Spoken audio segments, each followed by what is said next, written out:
ถิงลัตติญาลุงเจ้าเศรษฐีเจ้าตื่นใส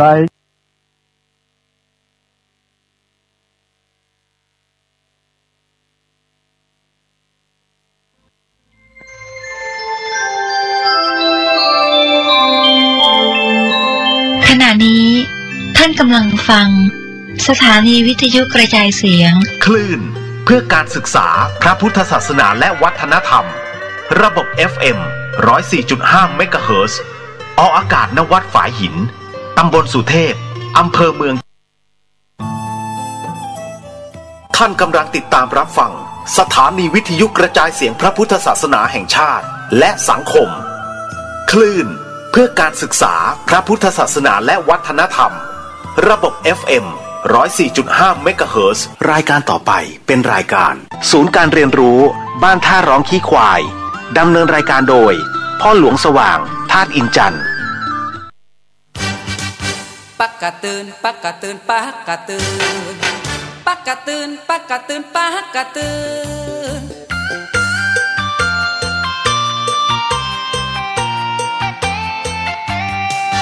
คนเฮา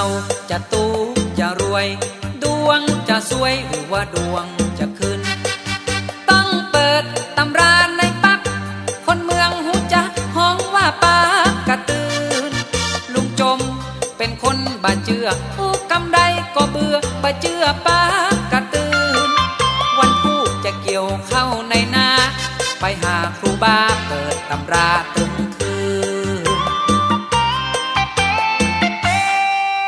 โอ้ไว้ฉาอันตุลุงเจ้าวันพวกนี้จะเกี่ยวเข้าไหนนะ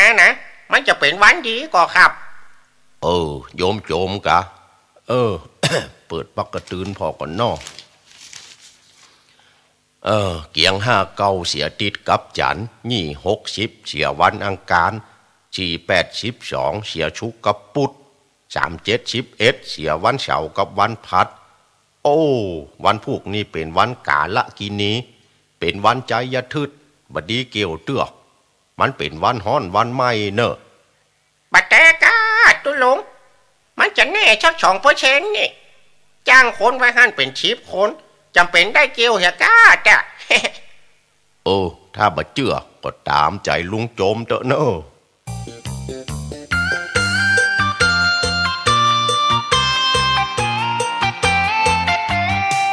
ครูบาตำราด้านในเป็นวันฮ้อนวันไหม้เป็นวันใจอย่าทึดมันเป็นวันกาลากินีเป็นวันบอดีขอลุงอย่าไปกึดลุงจมจ้างคนเกี่ยวเข้าบ่เชื่อกรรมตั้นเจ้าเกี่ยวเข้ากันทึดตุลุงอันฉันเข้าแรงแล้วกาโยมโจมถามไปเลยไผว่าตุเจ้าฉันเข้าแรงซะเตื้อมันมาเป็นอย่างกาขนาดตุลุงว่าวันใจยะทึดบัดดีเกี่ยวเข้าแล้วหมดแล้วโยเกี่ยวบ่เข้ามือไผ่ทักคนเจื่อล้ำกับบัดดีของอย่างอีวันใจยะทึดเกี่ยวเข้ากันเต็มต้งทึดๆจ้ะ ไปแล้วเนี่ยโยมอันตุลุง วันใจยะทึดเกี่ยวเข้ากันหลายเต็มต้งทึดๆจ้า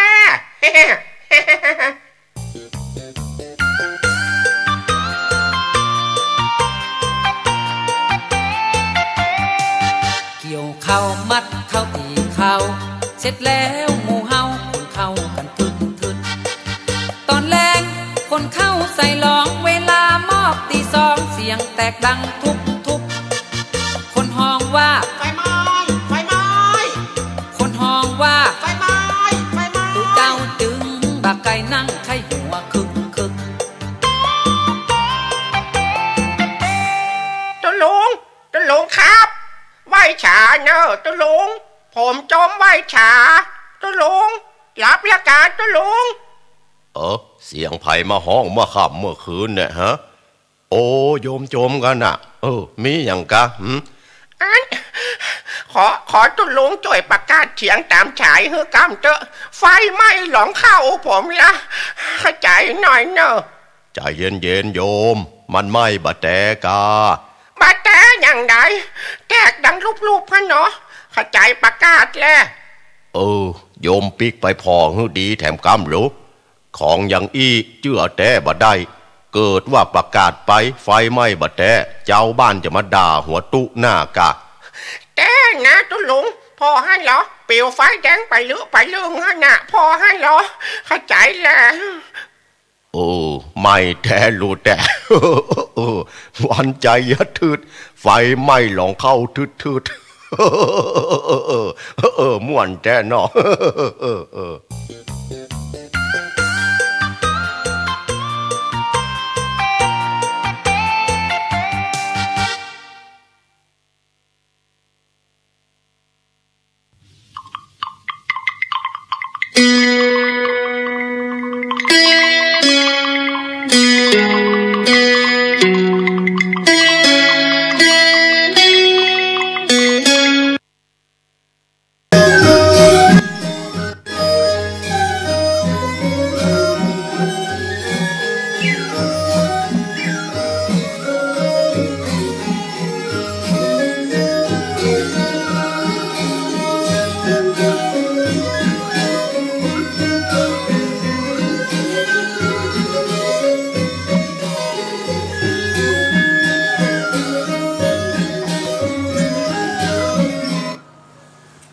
ไหวสาในปารมีธรรมพระเถระครูบาอาจารย์พระภิกษุสงฆ์สามเณรทุกตนทุกองค์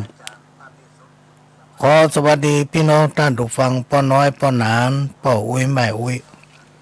ที่รับฟังรายการจากสถานีวิทยุกระจายเสียงพระพุทธศาสนาแห่งชาติและสังคมขึ้นเพื่อการศึกษาพระพุทธศาสนาและวัฒนธรรม FM 104.50 เมกะเฮิรตซ์จากวัดไฟหินและก็ออกพร้อมกันตั้งสถานีวิทยุล้านนาเชียงใหม่ CM77 ก็ต้องขอกราบขอบพระคุณ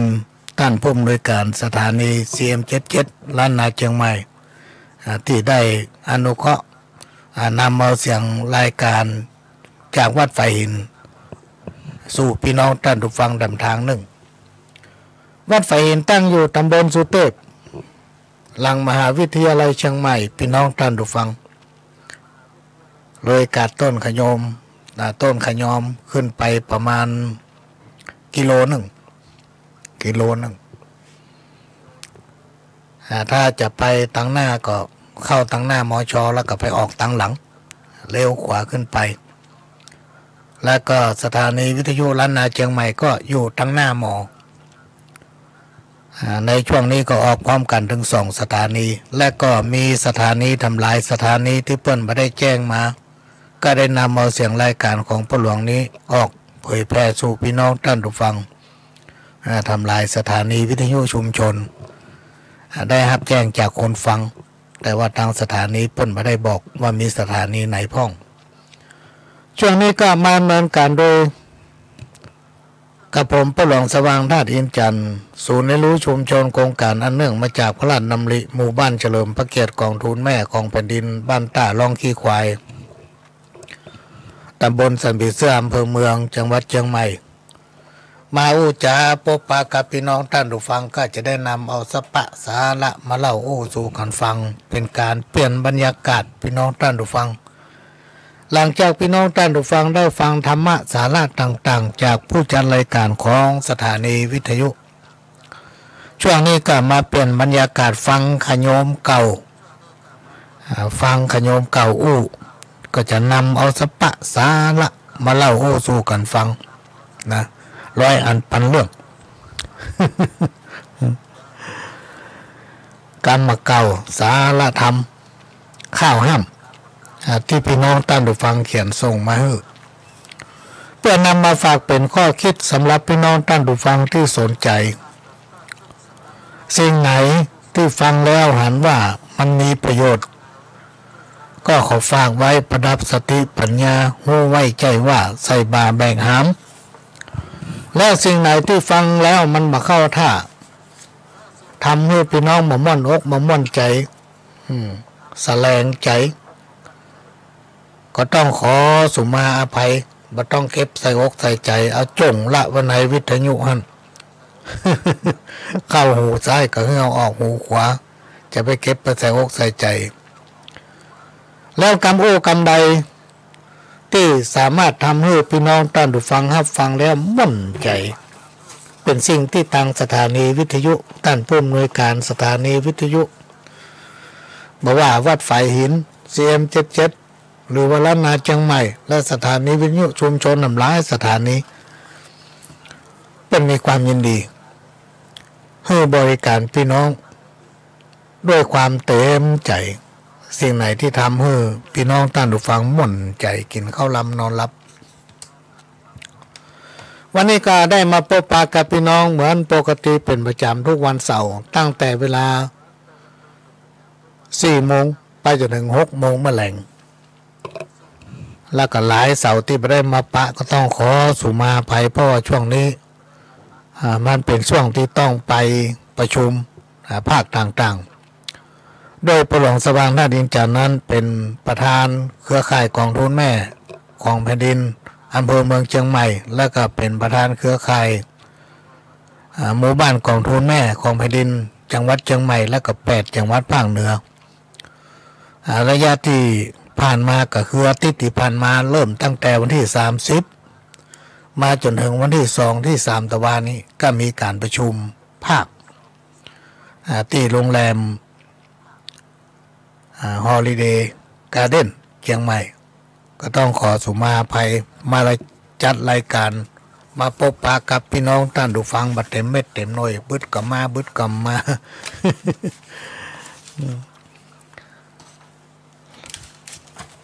พระจันทร์อยู่ฟ้าเป็นเหยื่อลาหู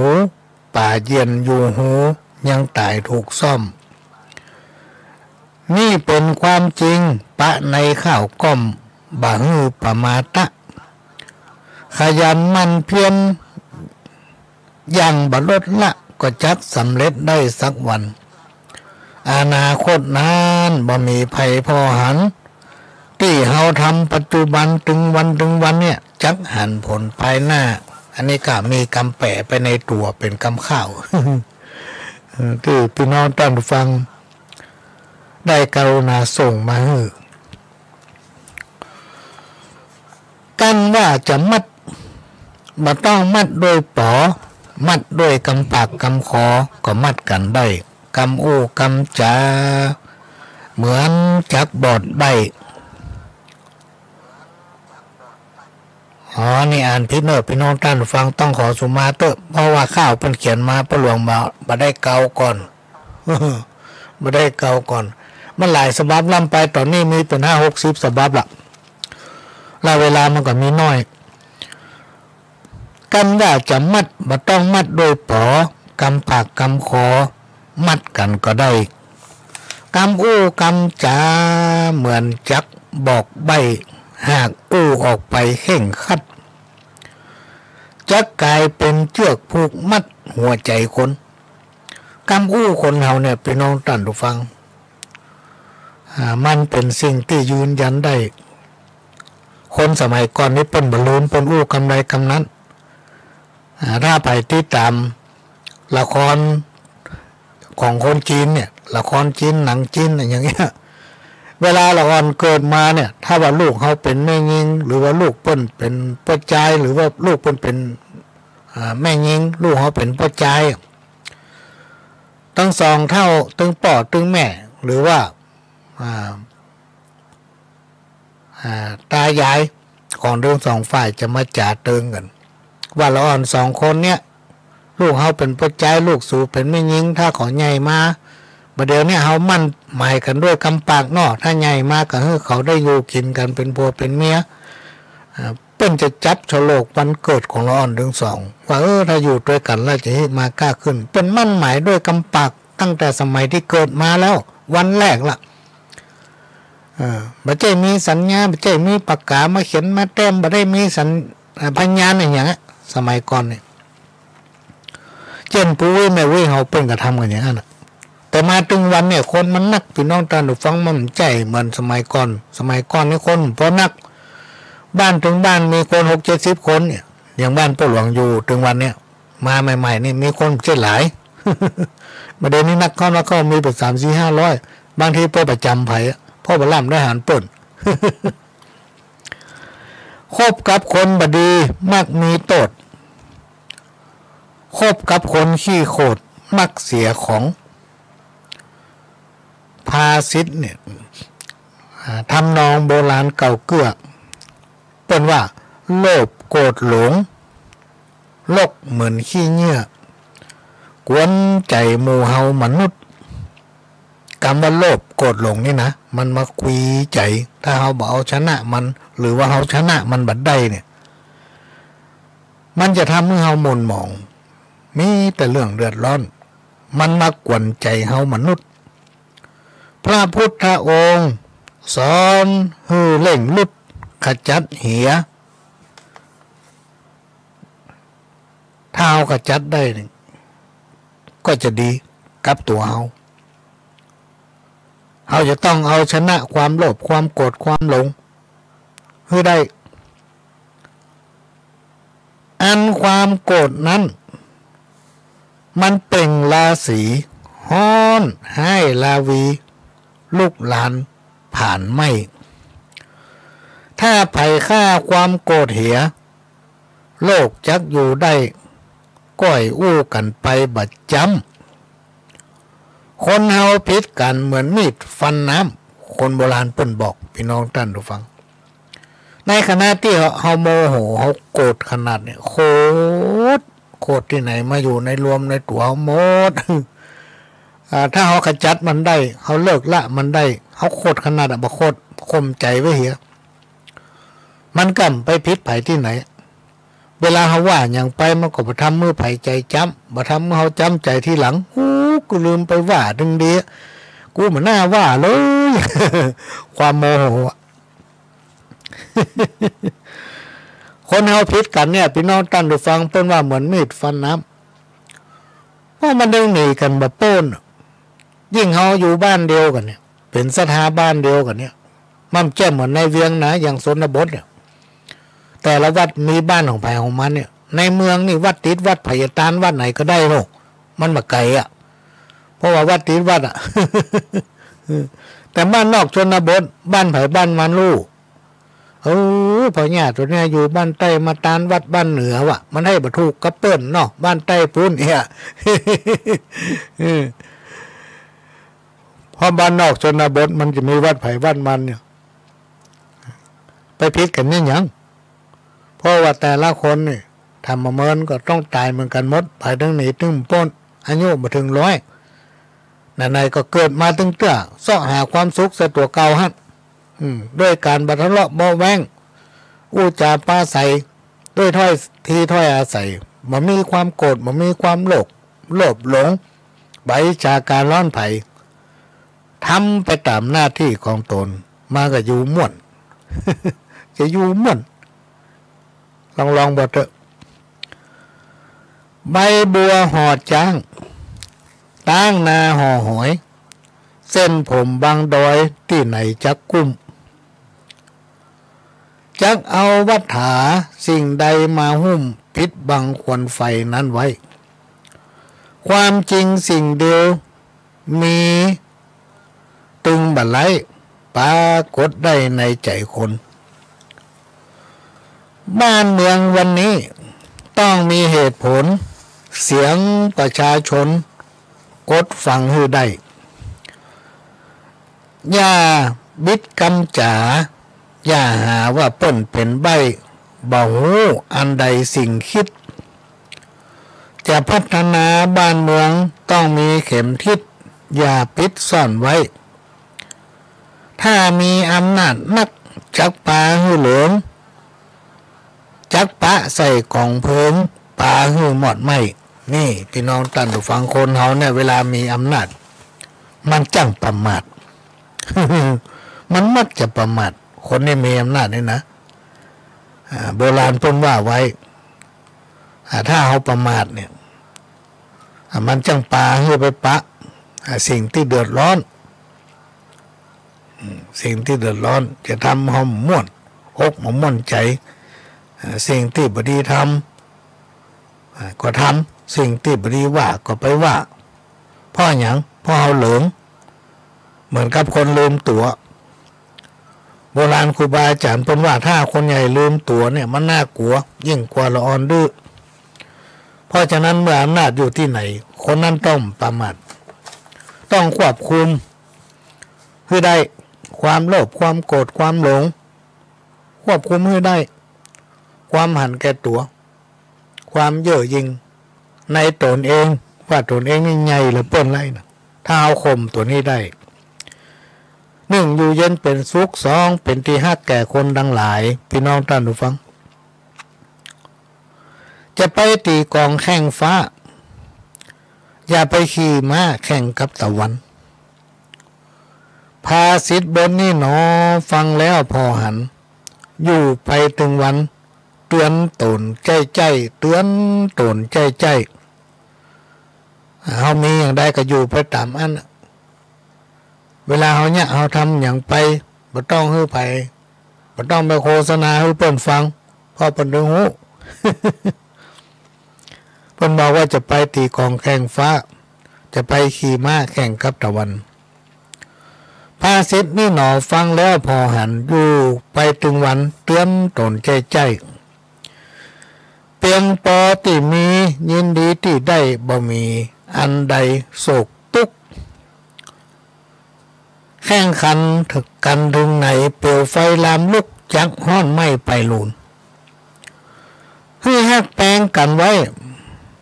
แบ่งปันพี่น้องเป็นตามถูกต้องขุนนะคนทุกคนยากหลากหลายภาษาจักปากันมาปึ้งปิงสู่เจ้าแล้วเราก็จะได้ความฮักความเอ็นดูได้รับความเมตตาจากพี่น้องต่างหลายเราจะไปถือว่าตัวเขาแน่เพราะเราอยู่คนเดียวไม่ได้โดยเฉพาะการเป็นผู้นำคนนี่ถ้าพี่น้องเจ้าบ้านราษฎรเปิ้นมาเล่นตัวเพราะว่าคนสมัยประเดิมมันเจ้าเหมือนก่อนนะพี่น้องตอนเด็กคนสมัยก่อนนั้นถ้าปูลุงเอาอาว่าอันนั้นอันนี้ขี้นกเป็นนกโลกขี้กาเป็นกาว่าไปก็คือไปว่าไปก็คือบ่ไปไหนละแต่คนสมัยยุคปัจจุบันเนี่ยเป็นยุคไฮเทค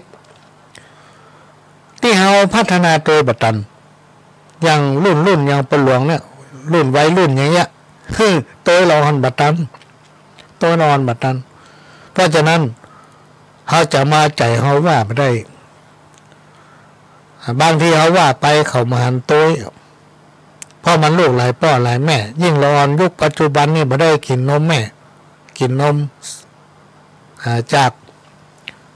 เป็นนมกล่องพ่องนมผงพ่องเนี่ยเพราะนั้นพ่อแม่ว่าอย่างไม่ค่อยฟังละ ห้องพ่อแม่เป็นเสือเท่า พระทุเจ้าพระเน้นหาว่าเสือเหลือง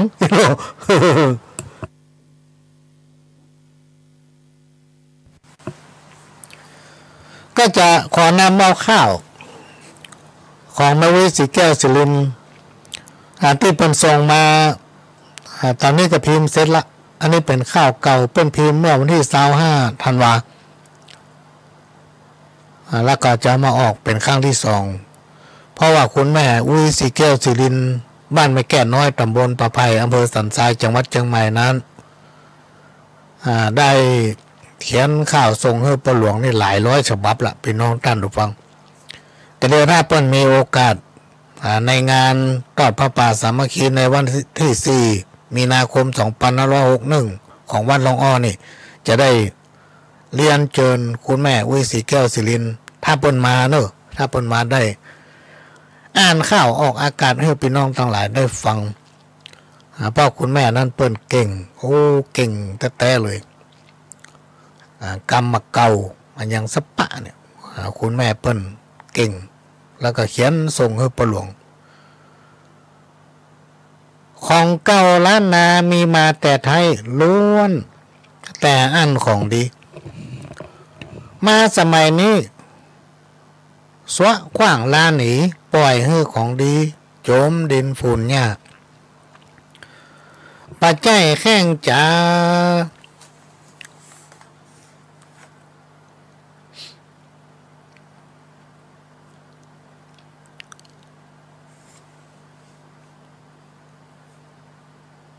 ต้องขอสุมาภัยพี่น้องท่านผู้ฟัง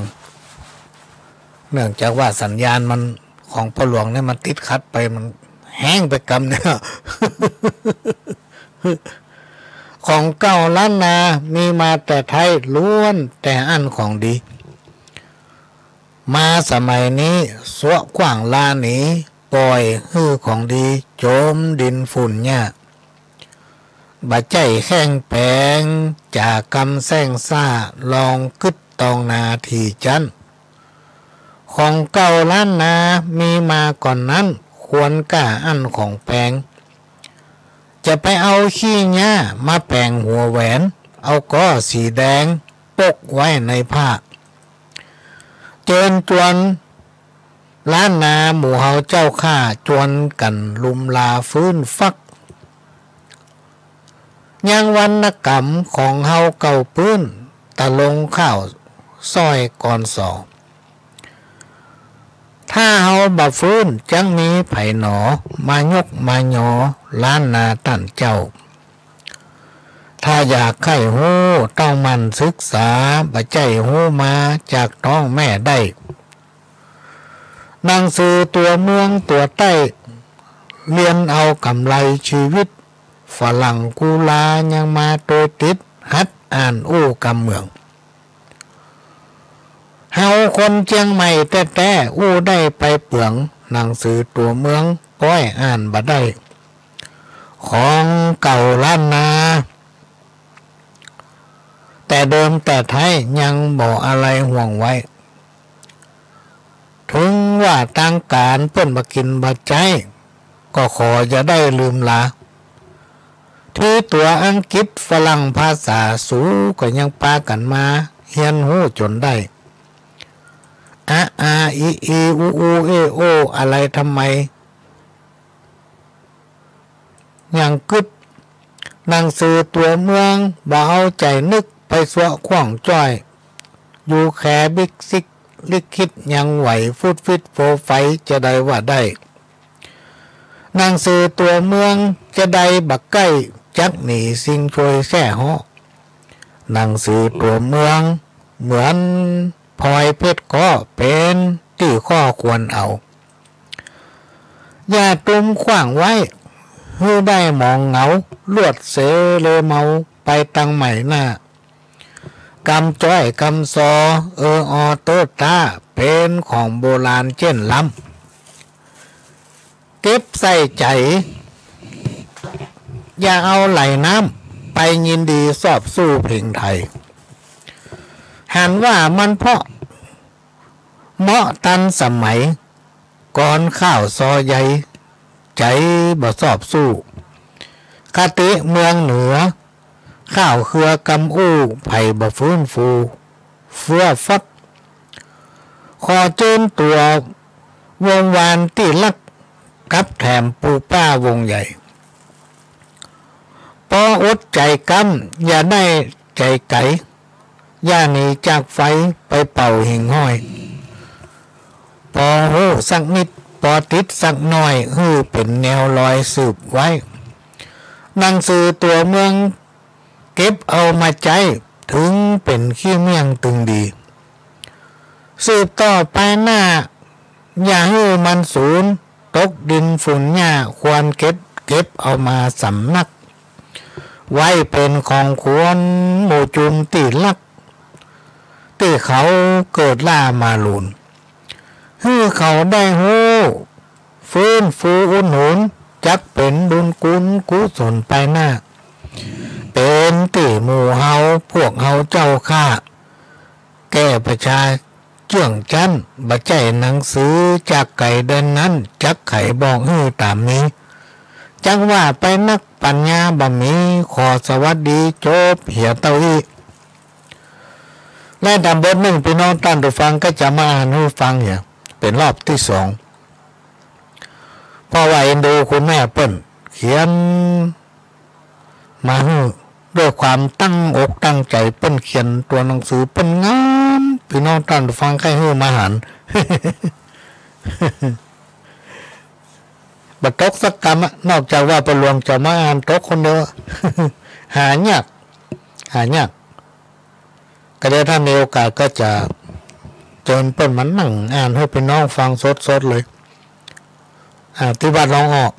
วันที่4 มีนาคมเนี่ยถ้าเป็นมีโอกาสมายะถาว่าลีว่าหาว่าดีว่าแต่ให้มันทำการทำงานทำไร่ทำนาบกเบิกให้ขึ้นตึกขึ้นหอนจะไปนอนได้ให้ลูกเจ้าจะไปกินเหล้าเล่นพายเล่นการพนันจะไปพันหาโตดจ้างปลาให้ตกโศกเมื่อรวยแหลงจะไปหัวแข็งว่าบัญญัติมาสร้างทำการงานกินให้คนหาทรัพย์ในดินสินในน้ำอันนั้นจักเจริญดีอย่าหวังว่าเทวดาจะมาช่วยกันป่วยแล้วให้รีบหาหมอมาฉีดยาอย่าลาสาและประมาทมันจังพลาดตกหลุมหันคนหลายเปิ้นจุ่มนุมจะไปไข่พอถ้าหูจักเป็นแตนเป็นต่อจะไปใกล้ไปไก่มันมีลูกหลานหลายอย่าถามตีถามข้ามีงัวมีควายอย่าถามข้าถามฟันผัวเมียกันหู้วันจะม่วนอย่าจะต้านต่อกำแข่งให้มีใจแปลงห่วงห้อยเหมือนดังน้ำอ้อยสูนน้ำตาลอย่าไปจวนเอาลูกเอาหลานไปเล่นไพ่กินเหล้า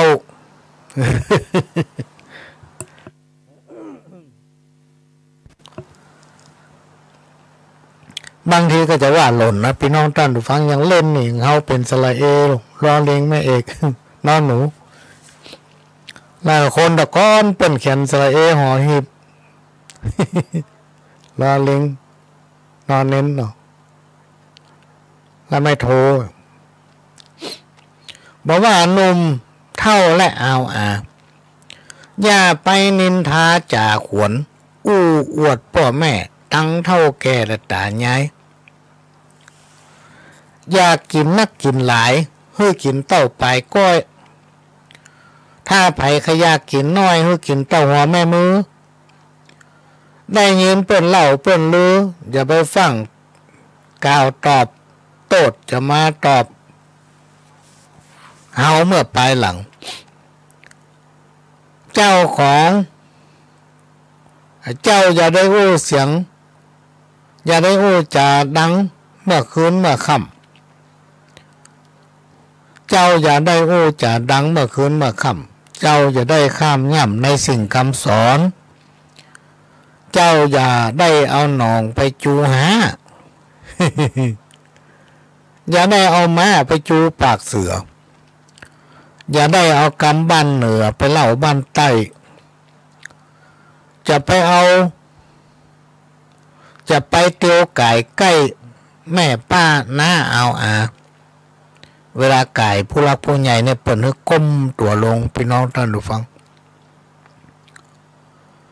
ให้หันตังยาวดีกว่าตังสั้นมืนตากว้างพอตังไก่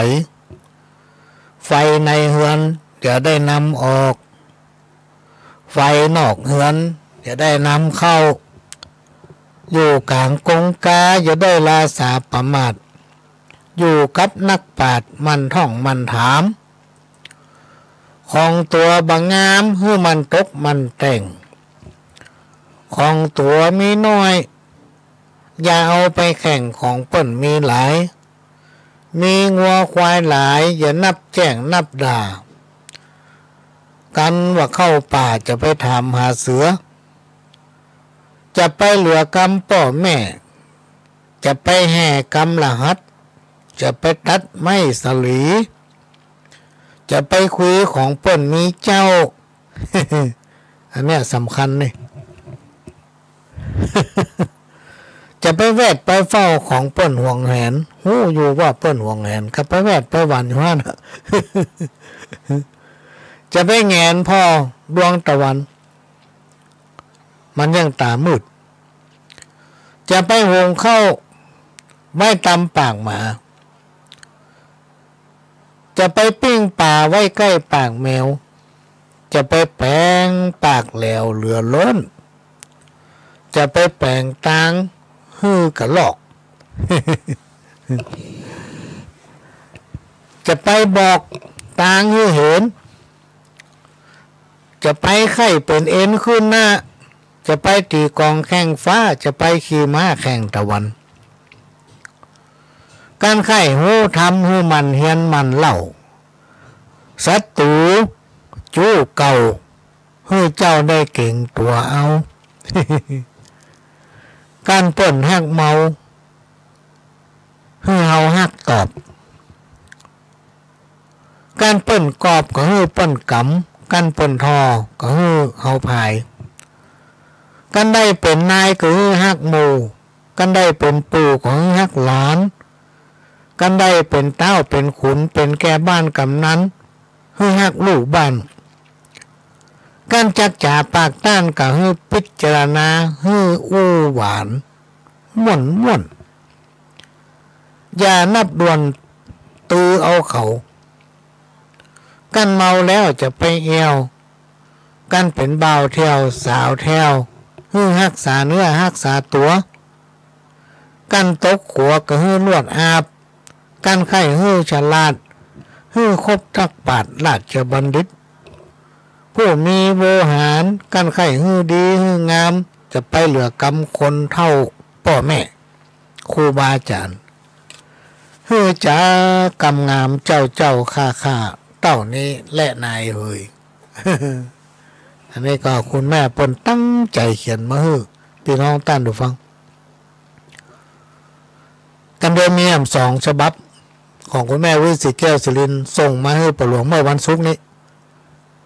กันโดยจะอ่านให้ฟังทำ2 ฉบับเรื่องพ่อสอนลูก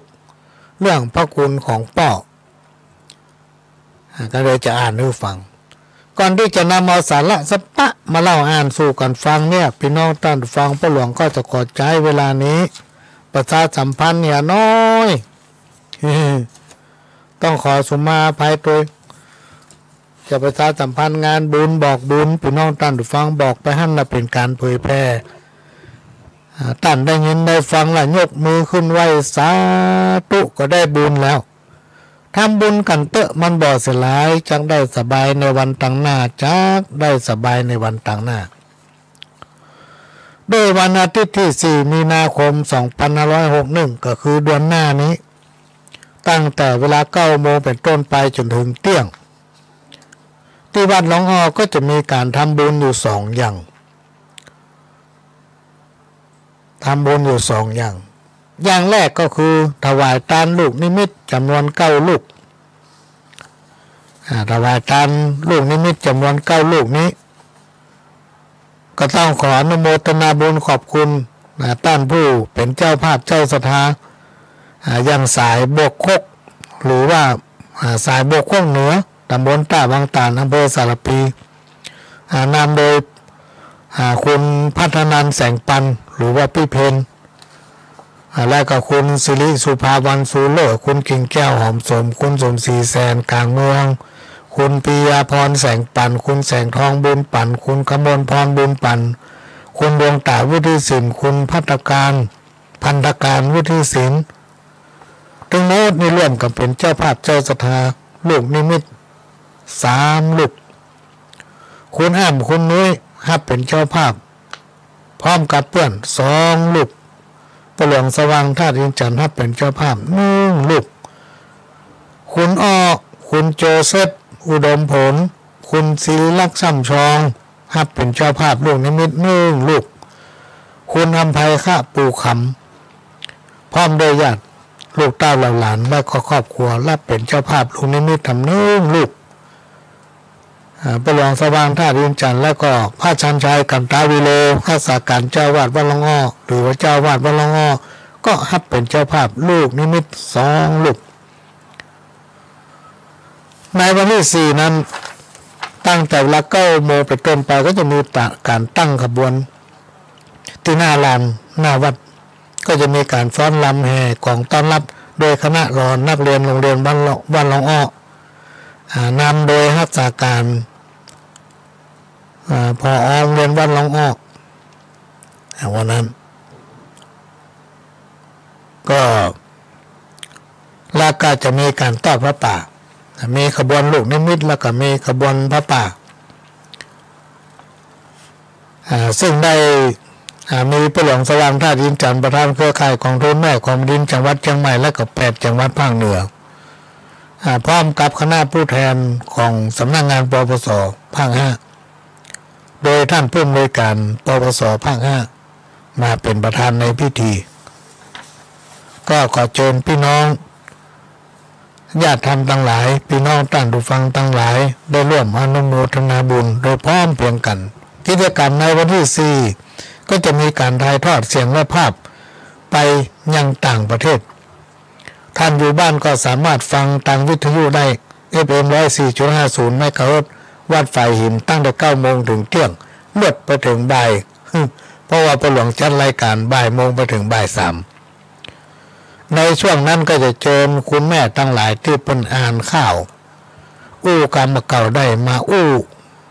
ให้พี่น้องทั้งหลายฟังเป็นการบัดเจ้ประกวดเพราะว่าเจ้าภาพเปิ้นมาแต่ตั้งแต่ปีแล้วเปิ้นไปยังปิกมาต้อมเดียวแล้วในวันที่18มีนาคมในเดือนมีนาคมจะมีพระป่า2รอบแรกก็ตามลูกนิมิตโดยรอบที่2มีอยู่3กิจกรรมในวันอาทิตย์ที่18มีนาคมก็จะมีการตั้งขบวนที่หน้าวัดกิจกรรมแรกก็ตั้งขบวนพระป่า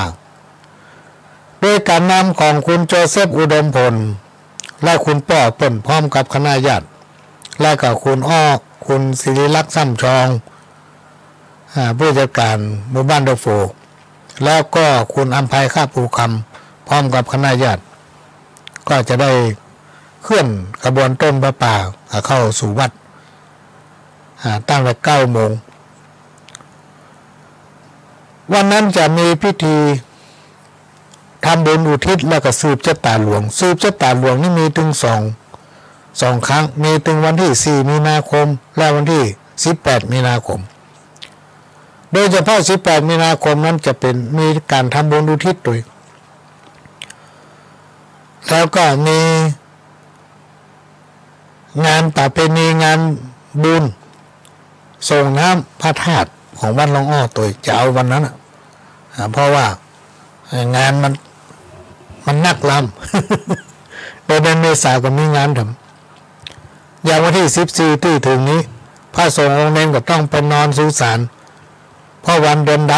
5ดับนี่ที่วัดหลวงอ้อจะต้องทำบุญสุสานคือล้างสุสาน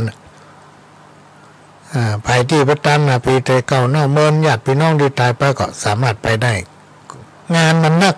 ก็เลยยกเอาประเพณี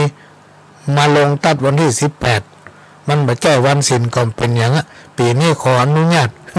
กับเทวบุตรเทวดาสวัสดิ์สวายกรรมงานมันจะติดกันเกินพี่น้องท่านผู้ฟัง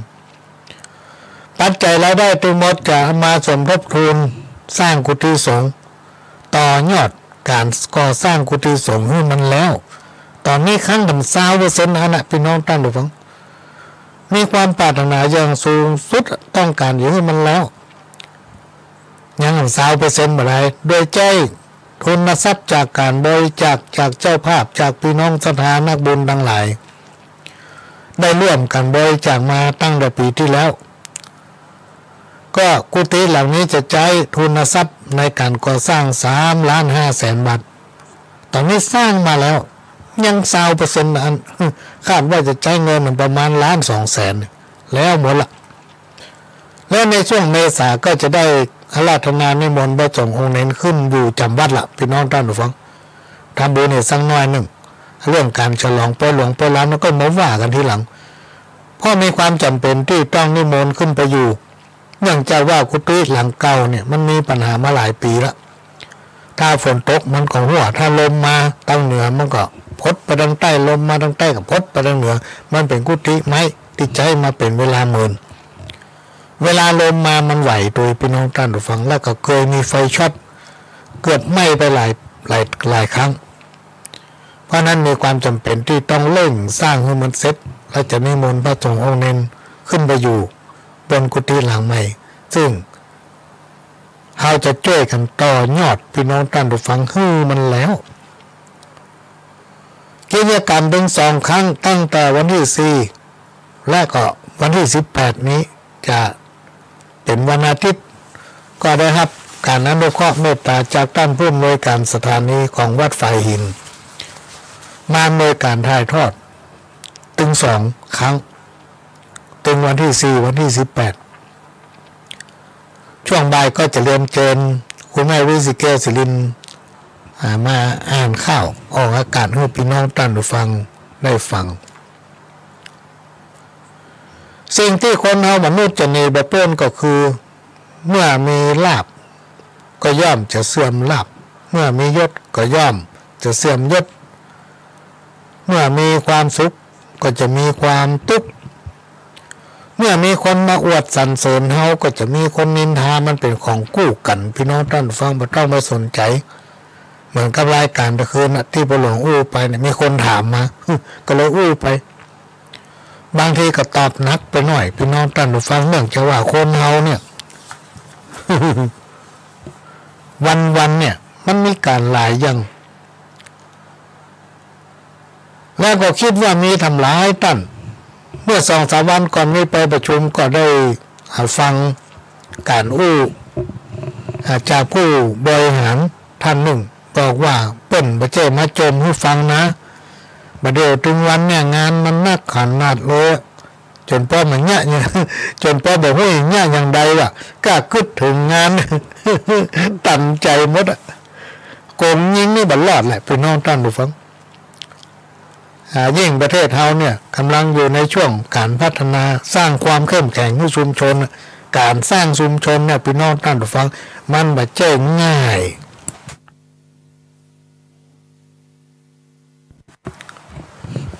เพราะฉะนั้นเฮาก็นึกว่ามีก้าเฮาคนเดียวนะเมื่อวันกันได้อยู่เมื่อคืนก็รับเด็กหรือเปิ้นพอเปิ้นเจ้าบ้านเปิ้นรับกันหมดเฮายังไม่ได้รับตัวและแถมบ่พอช่วงนี้อำเภอเมืองเชียงใหม่ก็มีการรณรงค์ให้กันให้ออกตรวจเวรยามถ้าบ่พอได้ออกตรวจเวรยามด้วยทำการก็นักปีกมาต้องมาพิมพ์จนสายตานี่สู้บ่ไหวพี่น้องท่านฟัง สู้บ่ไหวการดำเนินชีวิตที่ดีประจำวันคือการมองพอโลกอย่างสดใสให้ความฮักความหันอกหันใจแก่คนอื่นมีความปรารถนาดีต่อคนรอบข้างบ่คิดให้บ่อาฆาตบ่พยาบาทบ่โลภบ่โกรธบ่อิจฉาไผว่าเนี่ยก็จัง เนี่ยถ้าเราเลิกละสิ่งทั้งหลายเหล่านี้เราจะมีความสุขถ้าว่าสิ่งใดที่ไม่ทำเราเป็นทุกข์พี่น้องท่านฟังจะไปใกล้มันถ้าเราเข้าไปใกล้มันจะทำเราเป็นทุกข์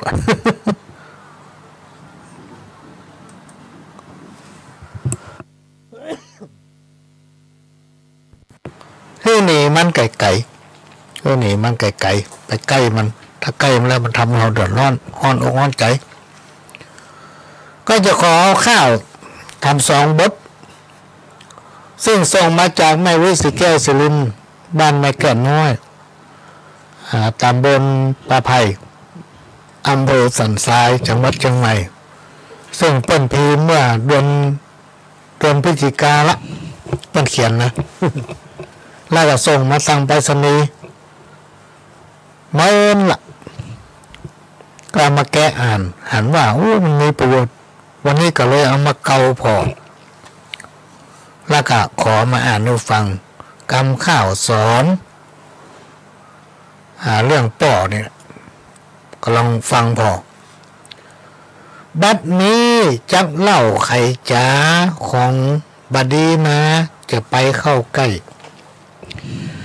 แสนอันตรายยิ่งนักให้มันให้หาเงินทองสิ่งทรัพย์ไว้กินเมื่ออันปลายลุนเหมือนปวกเหมือนมดขุดดินแผงจุ๋มสะสมทุนเอาไว้สืบสร้างให้มันยุบกำมือมี2 ข้างให้ฝึกฝนทนเอาลูกลับเฮามีปัญญาเหมือนเฮามีทรัพย์บรรนับอ่านได้ราคา เฮียนเอาไว้เตอะลูกน้อยบุตรตาเฮามีปัญญากินถึงบ่เสี่ยงเมฆมือบับฝนมันจังเป็นขี้เมี่ยงซับไม้บงบับแปะลูกหลานป้อเฮยอย่าไปท้อแท้ให้ลูกอยู่ถ้อยฟังกรรมป้อขอบอกไว้ให้ลูกได้จำให้เตียวต่ำตางคนแก่คนเฒ่ากุลพระปิตาผู้บังเกิดเก้าได้ปกห่มเห่าสปะป้อเป็นพรหมแม่เป็นพระเป็นชัดล่มจ้องมุงบนเป็นอริยะโคตมะโตนอุ้มข้ามสายชนทะเลน้ำกว้างป้อนี่เปรียบเหมือนเสาเฮือนเสาบ้านแม่เป็นตรงแวงช่วยยึดป้อเปรียบเหมือนต้นกาละพึกลูกอยากได้อย่างอันใดเลือกกินเลือกใจได้ตามเปิงใจตุกเพียงใดป้อทนเพื่อเจ้าปีตากุณนังผู้บังเกิดเก้ามีพระคุณล้นพ้นป้อเป็นสะเปาฮือเฮาขี่โป้นถึงฝั่งก้ำหน้ากงกาหากป้อแม่ดับจิตช่วยปิดหนังตาฮือปากันมาห้ามป้อใส่ล่องห้ามป้อใส่ล่อง บทเนี้ยพี่น้องตั้งดูฟังแต่ว่ามันจะแปลไปหน่อยหนึ่งแต่มันมีก้อมเดียวป้าหลวงก็จะไปจ้อยให้เขาฟังบาดนี้จักเล่าใครจะของบัดดีมาจะไปเข้าไกลแสนอันตรายยิ่งนักมันหิหาเงินทองสิ่งทรัพย์ไว้กินเมื่ออันไปลูนเหมือนปลวกเหมือนมดขุดดินแปลงจุมสะสมเงินทุนเอาไว้สืบสร้างมันยุบกำมือมีสองข้างฝึกฝนทนเอาลูกรักเฮามีปัญญาเหมือนเฮามีทรัพย์บ่นับอ่านได้ราคาเฮียนเอาไว้เตอะ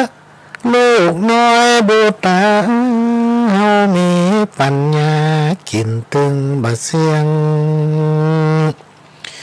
มีดมุยบะฝนมันจำเป็นขี้เมียงซับไม้บงบะแป้ลูกรักก็อย่าไปท้อแท้ลูกอยู่ถ้อยฟังกรรมป้อขอบอกไปให้ลูกได้จำเตียวตามต่างคนแก่คนเฒ่ากุลพระปิตาผู้บังเกิดเก้าปกห่มเอาสะปะป้อเป็นพรหมแม่เป็นพระเป็นสัตว์ล่มจ้องมุงบนเป็นอิสระโคตมะโตนอุ้มข้ามสายสนทะเลน้ำกว้างป้อนี้เปรียบเหมือนเสาเฮือนเสาบ้านแม่เป็นตรงแวงช่วยยุดป้อเปรียบเหมือนต้นกาลพึกษ์ลูกอยากได้สั่งอันใดเลือกกินเลือกใจได้ตามเปิงใจตุกเพียงใดป้อทนเพื่อเจ้าปีตากุณนังผู้บังเกิดเก้ามีพระคุณล้นพ้นป้อเป็นสะเปาให้เราขี่ป้นถึงฝั่งกำหน้ากงกาหากป้อดาบจิต ช่วยปิดหนังตาปากันมาห้ามป้อใส่ลองป้อรู้เขาให้พี่น้องท่านผู้ฟังเอาไปจ้อยเขาฟังเขาให้มันเหมือนอันเนี้ยแต่ว่ามันจะแปลนไปน้อยหนึ่งอันนี้ก็ของมวิสิแก้วสิรินอ่านให้ฟังเมื่อกี้ก็มาจ้อยทำกันหนึ่งแต่ถ้าเราอ่อนฟังเนี่ยหมูเรื่องเราอ่อนฟังเนี่ยหมูเรื่องพี่น้องท่านผู้ฟัง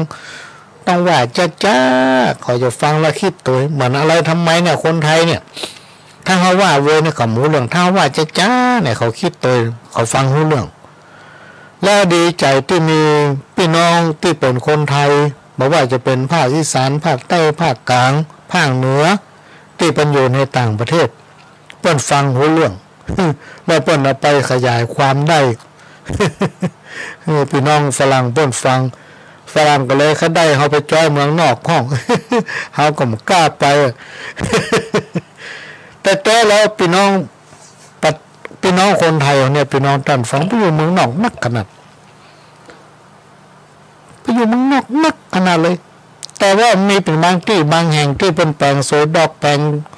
สปวงเต้าจังสีบาครัวขันตั้งอย่างนี้ได้แต่บางรัฐบางประเทศนี่ทำบ่ได้สิ่งที่เป็นปลื้มใจที่สุดก็คือว่าเมืองเหนือเชียงใหม่เขาเนี่ยมันมีอารยธรรมที่สวยงามมีความเอื้อเฟื้อเผื่อแผ่มีวัฒนธรรมประเพณีที่ดีงามเพื่อก็เลยมาเฮียนหูมีฝรั่งหลายกู้ถึงปัจจุบันนี่หลายร้อยคนแล้วพี่น้องท่านผู้ฟังบอกว่าจะเป็นเยาวชนผู้สูงอายุของเปิ้นมาเฮียนหูที่บ้านตาลองขี้ควายแปลงสวยดอกมาหัดตัดตุงมาหัดดาเต้าตั้งสี่มาหัดแปลงขันตั้งป้าหลวงเนี่ยเป็นคนสอนบางคนก็หู้กันไทยแต่เขาอู้จ้าจะเป็นฟังได้แต่มากับไก่เปิ้นมาครั้งละ40-50 คนมันเนี่ยกินกันน่ะพี่น้องท่านฟังจอประกาศน้ำพริกอ่องลวกผักกิเล็กฝรั่งกินแล้วไข้หัวกันสนั่นปันปุ๊ดมาฟังข้าวของมวิสิแก้วสิรินทำบทหนึ่งมีไลน์ส่งมาว่าวันอาทิตย์ที่4มีนาคมวันที่พระหลวงทำบุญตามลูกนิมิตกับตอนพระป่าขอแม่วิสีแก้วสิรินมาอ่านข้าวให้ฟังสัก2-3 บทเจ้าเนาะอันนี้จากที่ไหนหมดเลยนะจากที่ไหนฮะโอ้จากพี่น้องละปูนพี่น้องยองละปูนใครฟังแม่วิสีแก้วสิรินอ่านข้าวให้ฟังวันที่4ได้ลองประสานก่อนซ้ำเบอร์โทรช่วงนี้สายพระแคบปุ๊ดบ้านประหลวงมาฟังคำข้าวส่งมาจากมวิสิแก้วสิรินบ้านไม่แก่น้อยตำบลประไผ่อำเภอสันทรายจังหวัดเชียงใหม่ไม่ความหู้ท่วมหัวเอาตัวบะป้นลงเข้าสู่อบายขอบคุกตาม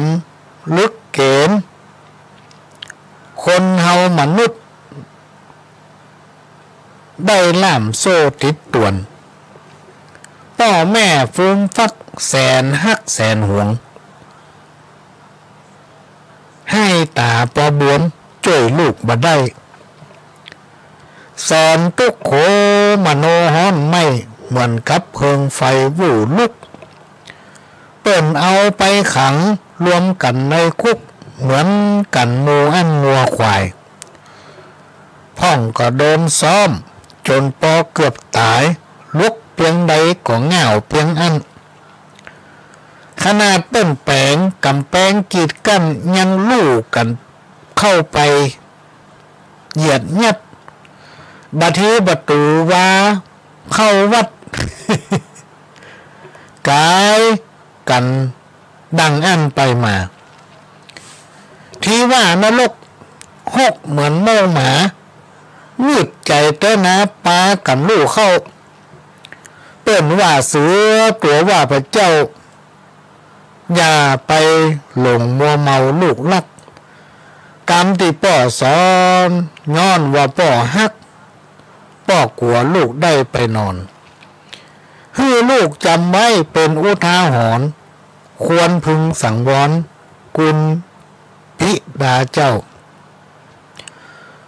กันตายแล้วจักนี้ไผสอนก่อนจะเข้านอนฮื้อไหวพระเจ้าขอเทิดทูลบุญคุณพระเจ้าฮื้ออยู่ทีขาเตี้ยงเต้าอายุแก่เท่าเนินไหนขอจบบรรยายเต้านี้เต้าอีก่อนและนายเฮย จอยให้แม่เท่าฟังอย่าน้อยความหูท่วมหัวเอาตัวบาปนลงเข้าสู่อบายขอกคุกตามลึกเกณฑ์น่าจะว่าตามลักเกณฑ์เนาะคนเฮามนุษย์ได้ล่ามโซ่ติดตวนพ่อแม่ฟูมฟักแสนฮักแสนห่วงให้ตาพ่อบวมลูกฮักพ่อแม่ช่วยบัดใดแสนตุกโคมานอนไม่เหมือนกับเพิ่งไฟเอาลูกเป็นเอาลูกไปขังรวมกันในคุกเหมือนกับหมูอันงัวควายพังก็โดนซ้ำจนปอเกือบตายมันลวกเพียงใดก็เงาเพียงอัน ประตูวัดกว้างลึกกว้างลึงอีแม่เปิ้นเขียนว่าปัดที่ประตูวัดวาเข้าวัดประตูวัดกว้างเปิ้นเปิดประตูไว้ถึงเมื่อวันเมื่อคืนป้ากันก่ายขึ้นหล่องขึ้นหล่อง กะที่ว่าประตูคอกประตูคุกเปิ้นปิดประตูใส่กระแจแน่นหนานะป้ากันมู่เข้าไปอยู่ ป้ากันไปเป็นมู่เป็นมู่ ประเดี๋ยวนี้เดือดร้อนแล้วในคุกในเรือนจำเดือดร้อนโน่พี่น้องท่านผู้ฟังเดือดร้อนอะไรอย่างมันที่นอนแบบปอนนอนนะประเดี๋ยวนี้ ฟังเขาฟังก็เขาได้นอนแล้วจะเป็นลูกวะถ้าเขาลูกล่ำได้นอนแล้วมันมีที่ว่าง บางห้องได้นอนสักแกงวะต้องสอนลูกสอนหลานเนอะพี่น้องท่านผู้ฟังลูกไปกระจายมันนะเวลาลูกไปทำพิษอย่างขึ้นมาเนี่ยแล้วก็โดนปัญญับเอาไปติดกอกติดขังเนี่ยล่ำโซ่ล่ำตวนเนี่ยพ่อแม่ก็หัวใจจะขาดละเลี้ยงลูกมาหมดมือไตยุงก็มือมาใกล้มาตอมไผมาว่าอย่างนี้ลูกมองใจน้อยเป็นขดเป็นเกียรตินะลูกเป็นเกี้ยวตาดวงใจของพ่อของแม่เนาะเป็นจะด่าจะว่าจะไปถือพ่อแม่เป็นดึงด่าดึงว่าพ่อง เวลาสอนมาฟังดึงด่าละสมัยก่อนพ่อหลวงเป็นละอ่อนมีอยู่ข้างบ้านนึงเป็นห้องลูกเป็นมากินข้าวมันน้อยครับมันน้อยเอ้ยมากินข้าวแม่มันน้อยเอ้ยห้องเข้ามาหลายแห้งบ้าน้อยบ้าปัก มันมีไหน พ่อแม่นี่ฮักลูกเหมือนแก้วตาดวงใจพอลูกไปทำผิดพ่อแม่นี่เหมือนจะขาดใจเนอะพี่น้องท่านผู้ฟังถ้าทำให้น้ำตาพ่อแม่ตกนี่ครูบาอาจารย์เป็นว่าตายตกมรณะจิตวิญญาณล่องลอยไปยมบบานเจ้าห้องปะก่อนบอกกอกวัดหัว เกิดเป็นคนมาทำความดียากให้พ่อแม่ทุกอกทุกใจ2,500ปลายจ้างม้างัวควายจัดมาแก่ม้าล่นเล่นหอยตากหลวงจ้างม้าวิ่งเต้นเล่นแข่งกันกับหอยแกงปดบัดนี้อันยังจะเป็นสัตว์จริงสายน้ำแม่ปิงจักหวนแห้งที่เคยเป็นหาดก็จะกลายเป็นวังที่น้ำเคยขังก็จะหวดแห้งกลายเป็นดอนทรายสวดไว้ แม่ก้างหลวงจักกัวต้นไม้ แม่จอมแจ้จักกัวเครือลิงกรรมที่ว่านี่เตี้ยงจักเป็นจริงสายน้ำแม่ละมิงมาไข่ไหลล่องใต้พระเจ้าตนหลวงจังมาร้องลำให้น้ำตาย้อยปังลงเอาพี่น้องท่านผู้ฟังระวังเตอะ สิ่งต่างหลายเหล่านี้ที่คนโบราณเป็นว่าไว้มันมักจะเกิดนะถ้าบักเกิดในยุคเฮานี่ก็พูดอ่ำ200-300 ปีมันเกิดแน่ มันแม่นคนเฮาคนแก่เป็นว่าไว้เนี่ยมันแม่นพี่น้องท่านผู้ฟังอย่างกรรมที่ว่าบาปมาบรูนบุญมาเมื่อล่าเนี่ยกรรมเหยปามาเติมซ้อนจัดพริกขี้หนูดีปีพริกน้อยเกี้ยวแล้วหากห้อนที่ลุนกรรมคนโบราณตะกอนเป็นว่าไว้ตกก่อนเป็นขุนถ้าไผมาตกลุนจะได้เป็นขี้ข้าเนี่ยทำการหยังบดตันแล้วหน้ายังฝั่งสวะตุมลาขว้างชัดเฮ้แปลงใจนิมขันตีมันนะก้อยวัดอยู่สร้างทำไปเต็มไผ่บ่ฮู้เฮาฮู้แก่ใจผลที่ออกมางามเหมือนรอเบาทำไปบ่ต้องไปอวดบ่ต้องไปบอกให้ไผว่าวันนี้เราทำมันนั่นแต่ว่าเราทำมันนี่พอเป็นหูเป็นดังหันพี่น้องต้อนดูฟังปากคนเราแน่นยาวหรือปากกาก่อนเรื่องยังตามเรื่องเกิดขึ้นมาบ้านเหนือกำเดียวพดบ้านใต้ไปละ เขาว่าปูนั้นออกคงยามาแล้วเลยพดบ้านใต้ไปแล้วลูกบ้านใต้มาพอได้ยินเขาดกตกบ้านใต้หูละขึ้นไปพอหน้าตาแดงแต่งเหงื่อออกมากินข้าวนั่งนักกำเดียวก็หายลงยันไปเปิดประตูบ้าน2-3 วันตายแล้วเองเรา การเกิดโกธะด่าทอกันหลายเป็นที่อับอายพี่น้องชาวบ้านเปิ้นจักจ่าขวัญนินตาเล่าต้านพี่น้องพิษกันเหมือนมีดฟันน้ำเปิ้นเมื่อพิษกันถึงว่าคุณข้องมองใจบ้านมางใจพิษกันก็ให้คืนดีกันพี่น้องท่านผู้ฟังเปิ้นเปรียบเทียบเหมือนขี้เปอะเขาไปย่ำขี้เปอะย่ำโคนมันติดมันเปื้อนเสื้อผ้าหรือว่าเนื้อตัวเฮาเนี่ยขี้เปอะมันเกิดจังอย่างเกิดจังน้ำถ้าเอาน้ำมาช่วยกันเดิมก็เสี่ยงมันก็หายมันก็สะอาดเพราะนั้นพี่น้องผิดกันเป็นว่าจะให้มันถูกศีลถูกธรรมเนาะบักคืดบ้านคืดเมืองเฮ้ยคืนดีกันเนี้ยถ้าไม่มันจะคืดนะพี่น้องด้านบุฟังนี่คนเฒ่าคนแก่เป็นว่าไว้เปอะเปียน้ำหักปลาเป็นเอาน้ำใส่เย็นช่วยเปอะถึงเสี่ยงพิษกาถูกกาให้ช่วยกันแก้เองเป็นพี่เป็นน้องกันแท้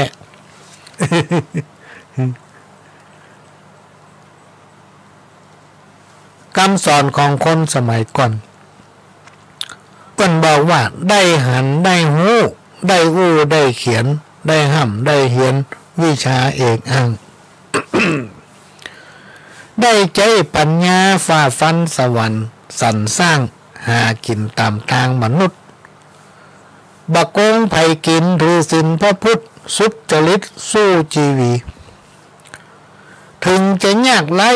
จุ่งลักในศักดิ์ศรีหวังทำความดีสืบไว้ไปหน้าสังขารโลกนี้เป็นอนิจจังดังโอวาทังคำสอนพระพุทธเจ้าว่ารูปนามกายดับหายเปล่าจ้อยธรรมดาโลกนี้แต่สิ่งบัดตายองค์พระเก่าจี้คือผลที่สร้างความดีชื่อเสียงเกียรติยศเป็นสักเป็นสีจักปรากฏมีให้โลกหันแจ้งบ่มีวัน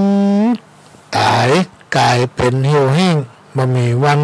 ทรงเหี่ยวม่านมนุษย์ทุกคนย่อมจักพ่ายข้านความตายจากโลกมวยหมอนเหลือแต่สิ่งทำไว้เป็นอนุสรณ์เป็นคำวิงวอนสอนใจลูกเต้าสอนใจลูกเต้า พ พี่น้องวงวานตั้งหลายตึงหนุ่มแก่และเท่าเติงพิจารณาดูตามนี้อันนี้ก็เป็นกรรมหาข้าวที่พี่น้องท่านผู้ฟังส่งมาให้อ่านก็ลองกล้ามาอ่านให้ฟังขณะนี้พี่น้องท่านผู้ฟังก็กำลังให้ฟังรายการสาระสปะโดยก็กับผมประหลวงสว่างธาตุอินจันทร์จากสถานีวิทยุกระจายเสียงพระพุทธศาสนาแห่งชาติและสังคมขึ้นเพื่อการศึกษาพระพุทธศาสนาและวัฒนธรรม FM 104.50 เมกะเฮิรตซ์วัดฝ่ายหินและก็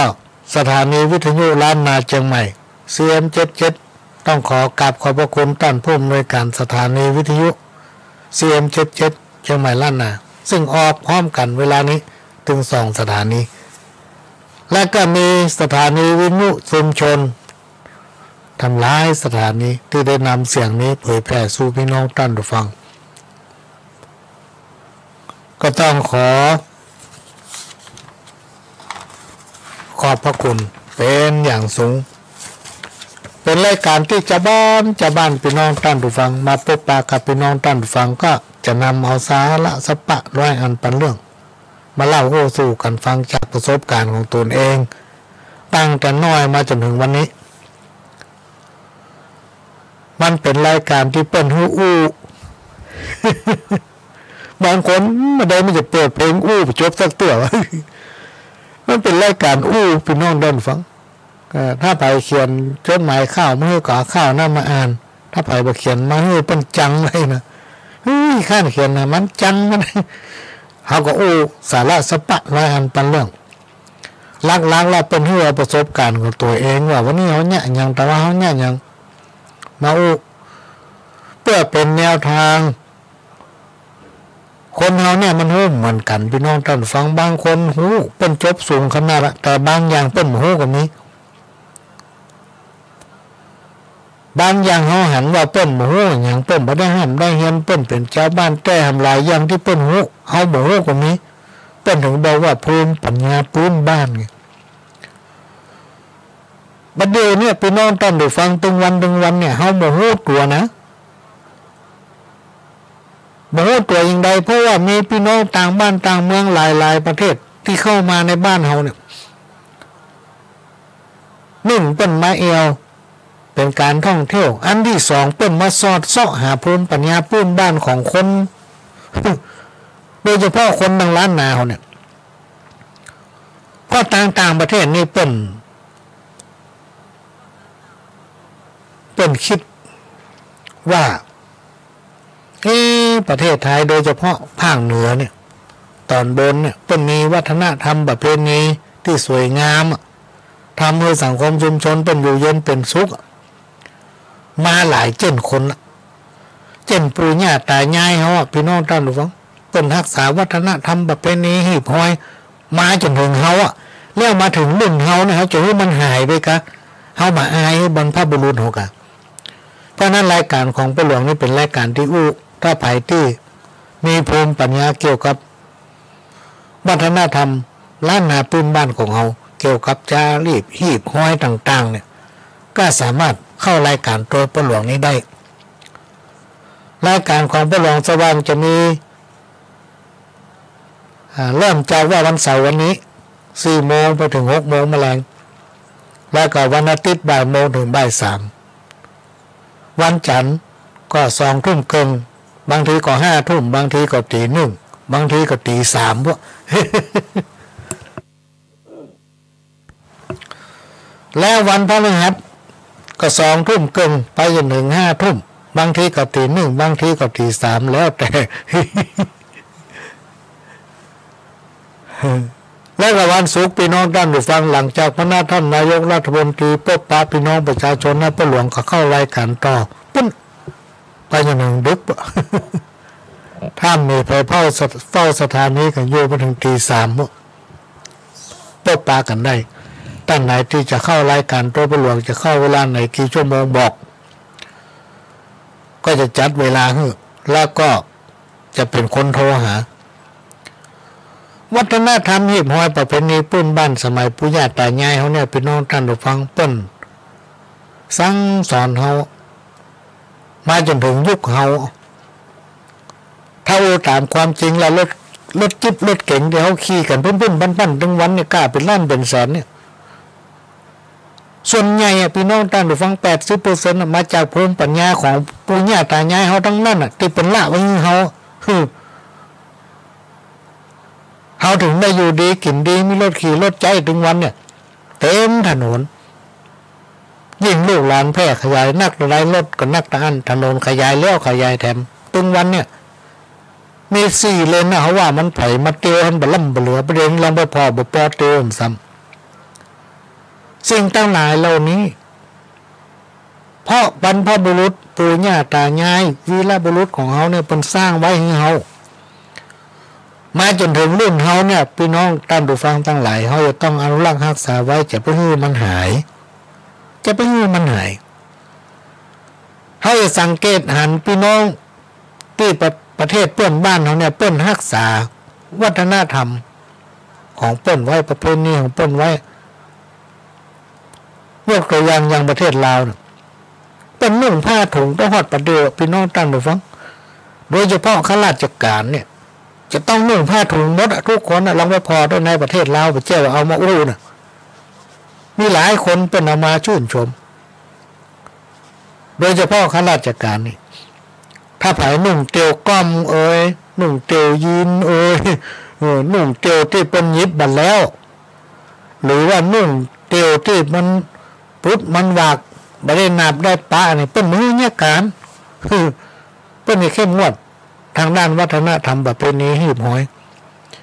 เพราะฉะนั้นเราในฐานะที่เป็นคนล้านนาเป็นคนเมืองเหนือที่เป็นชื่นชมว่ามีวัฒนธรรมที่สวยงามพี่น้องชาวเหนือถ้าเป็นปะก็จะมีการตักทายด้วยถ้อยทีถ้อยอาศัยที่ไพเราะแสดงถึงน้ำใจเวลาเปิ้นมาเอี่ยวแล้วเปิ้นไข่มาแถมปิกไปแล้วไข่มาแถมเปิ้นเอาไปทางเมืองนอกจังไม่เหลือภาคเหนือบอกว่าเป็นตอนนั่งตอนบนในประเทศไทยเขาเนี่ยเอี่ยวละม่วนประทับใจ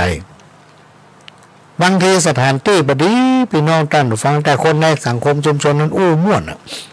เป็นม่วนเอามาแล้วใครไปหมดหลายพื้นที่สถานที่มันใจดีแต่คนในสังคมชุมชนนั้นเป็นม่วนบางทียากกินมันใจลำด้วยความประทับใจในน้ำใจหลายๆอย่างหลายๆประการเข้ามามีส่วนประกอบอันนี้ก็เป็นสิ่งที่นำมาเล่าสู่กันฟังพี่น้องท่านผู้ฟังมีคำถามซึ่งประหลวงเคยไปหลายครั้งว่าพระภูมิและเจ้าที่เจ้าตางเนี่ยมันสามารถคุ้มครองเขาได้อย่างไร แต่ก็บัดแต่ลูกคนสมัยเนี่ยเขาโม้พี่น้องท่านผู้ฟังมันเป็นเส้นผมบางภูเขาเส้นผมบางภูเขาถ้าจะให้ประหลวงยืนยันว่าพระภูมิและเจ้าที่เจ้าตางนี่มันมีแต่คือยืนยันเป็นตุเป็นตะเคยมาถามว่าประหลวงเคยหันกายแต่จากการสืบทอดกันมาสืบตามกันมาแล้วประหลวงก็ค้นหาเรื่องนี้ตั้งแต่ปี2514แล้วเมื่อปี2513นี่น้อยหนานที่ไหนมีจึงบ่ได้เนาะฮู้ข่าวว่าปน้อยจังไห้หาบ้านห้องนอดเป็นเก่งเรื่องนี้ไปอ่ะฮู้ข่าวว่าปนานปันบ้านน้องสอนใต้ส้มเป็นเก่งด้านนี้ไปอ่ะปน้อยปัญญามองฝางเป็นเก่งด้านนี้ประหลวงไปเลยนี่เป็นต้นไปทุกที่จนเป็นว่าเน้นผีบ้าบุดไปตั้งหนึ่งพ่อหยางต้องไปสนใจเรื่องนี้นักพ่อหยางเพราะว่าประหลวงไข่เฮียนหนังสือขนาดสมัยก่อนอยู่บ้านนอกจะไม่เฮียนหนังสือนี่เขามีโอกาสได้มาอยู่วัดทางในเวียงนี่ไม่ได้เฮียนนะพี่น้องท่านฟังร้านหนังสือแต่ก่อนมันแปลงที่จริงมันแปลงหรอกถ้าเทียบกับสมัยยุคปัจจุบันเนี่ยถ้ามีตัง3-4-500ได้เฮียน นั่นมันหน่อเมย์พี่น้องท่านฟังในยุคนั้นสมัยนั้นอ่ะตัง4-500ด้านเมย์จะซื้อหนังสือเรียนยังมีไปสมัครนี่มันเจอเสียงนัก200-300นะเขาก็ยังมีปัญญาเลยในสมัยนั้นตัดสินใจ ไปซ่อเฮียนตัวเมืองอย่างพระเวสสีแก้วศิรินเป็นเขียนมาเฮ้เนี่ยถ้าหูข่าววันน้อยหนานที่ไหนเป็นเก่งน้อยไปละไปซ่อเฮียนไปมันทุกที่พอเขามีโอกาสเขาอยากแก่เฮียนตั้งหนึ่งเขาบ่ได้เฮียนตั้งหนึ่งกับมาเฮียนตั้งหนึ่งได้ศึกษาเราสิ่งทั้งหลายเหล่านี้มาเป็นเวลานักกว่า20 ปีแล้วก็มีความเชื่อเป็นของส่วนตัวนะเชื่อขนาดแล้วก็ยึดมั่นด้วยว่าสิ่งทั้งหลายเหล่านี้มันมีแต่บุญวาสนาเนี่ยพี่น้องท่านผู้ฟังมันมีแต่นะแข่งรถแข่งเรือแข่งอย่างได้หมดแต่แข่งบุญวาสนาคนนี่แข่งมาได้อันนี้เป็นสัจจะจริงเป็นความจริงที่เกิดขึ้นในสังคมเราทุกวันนี้ถ้าคนเฮาคนคว้าละเฮียนไปนักๆเนี่ยพี่น้องท่านฟังจิตใจมันสูง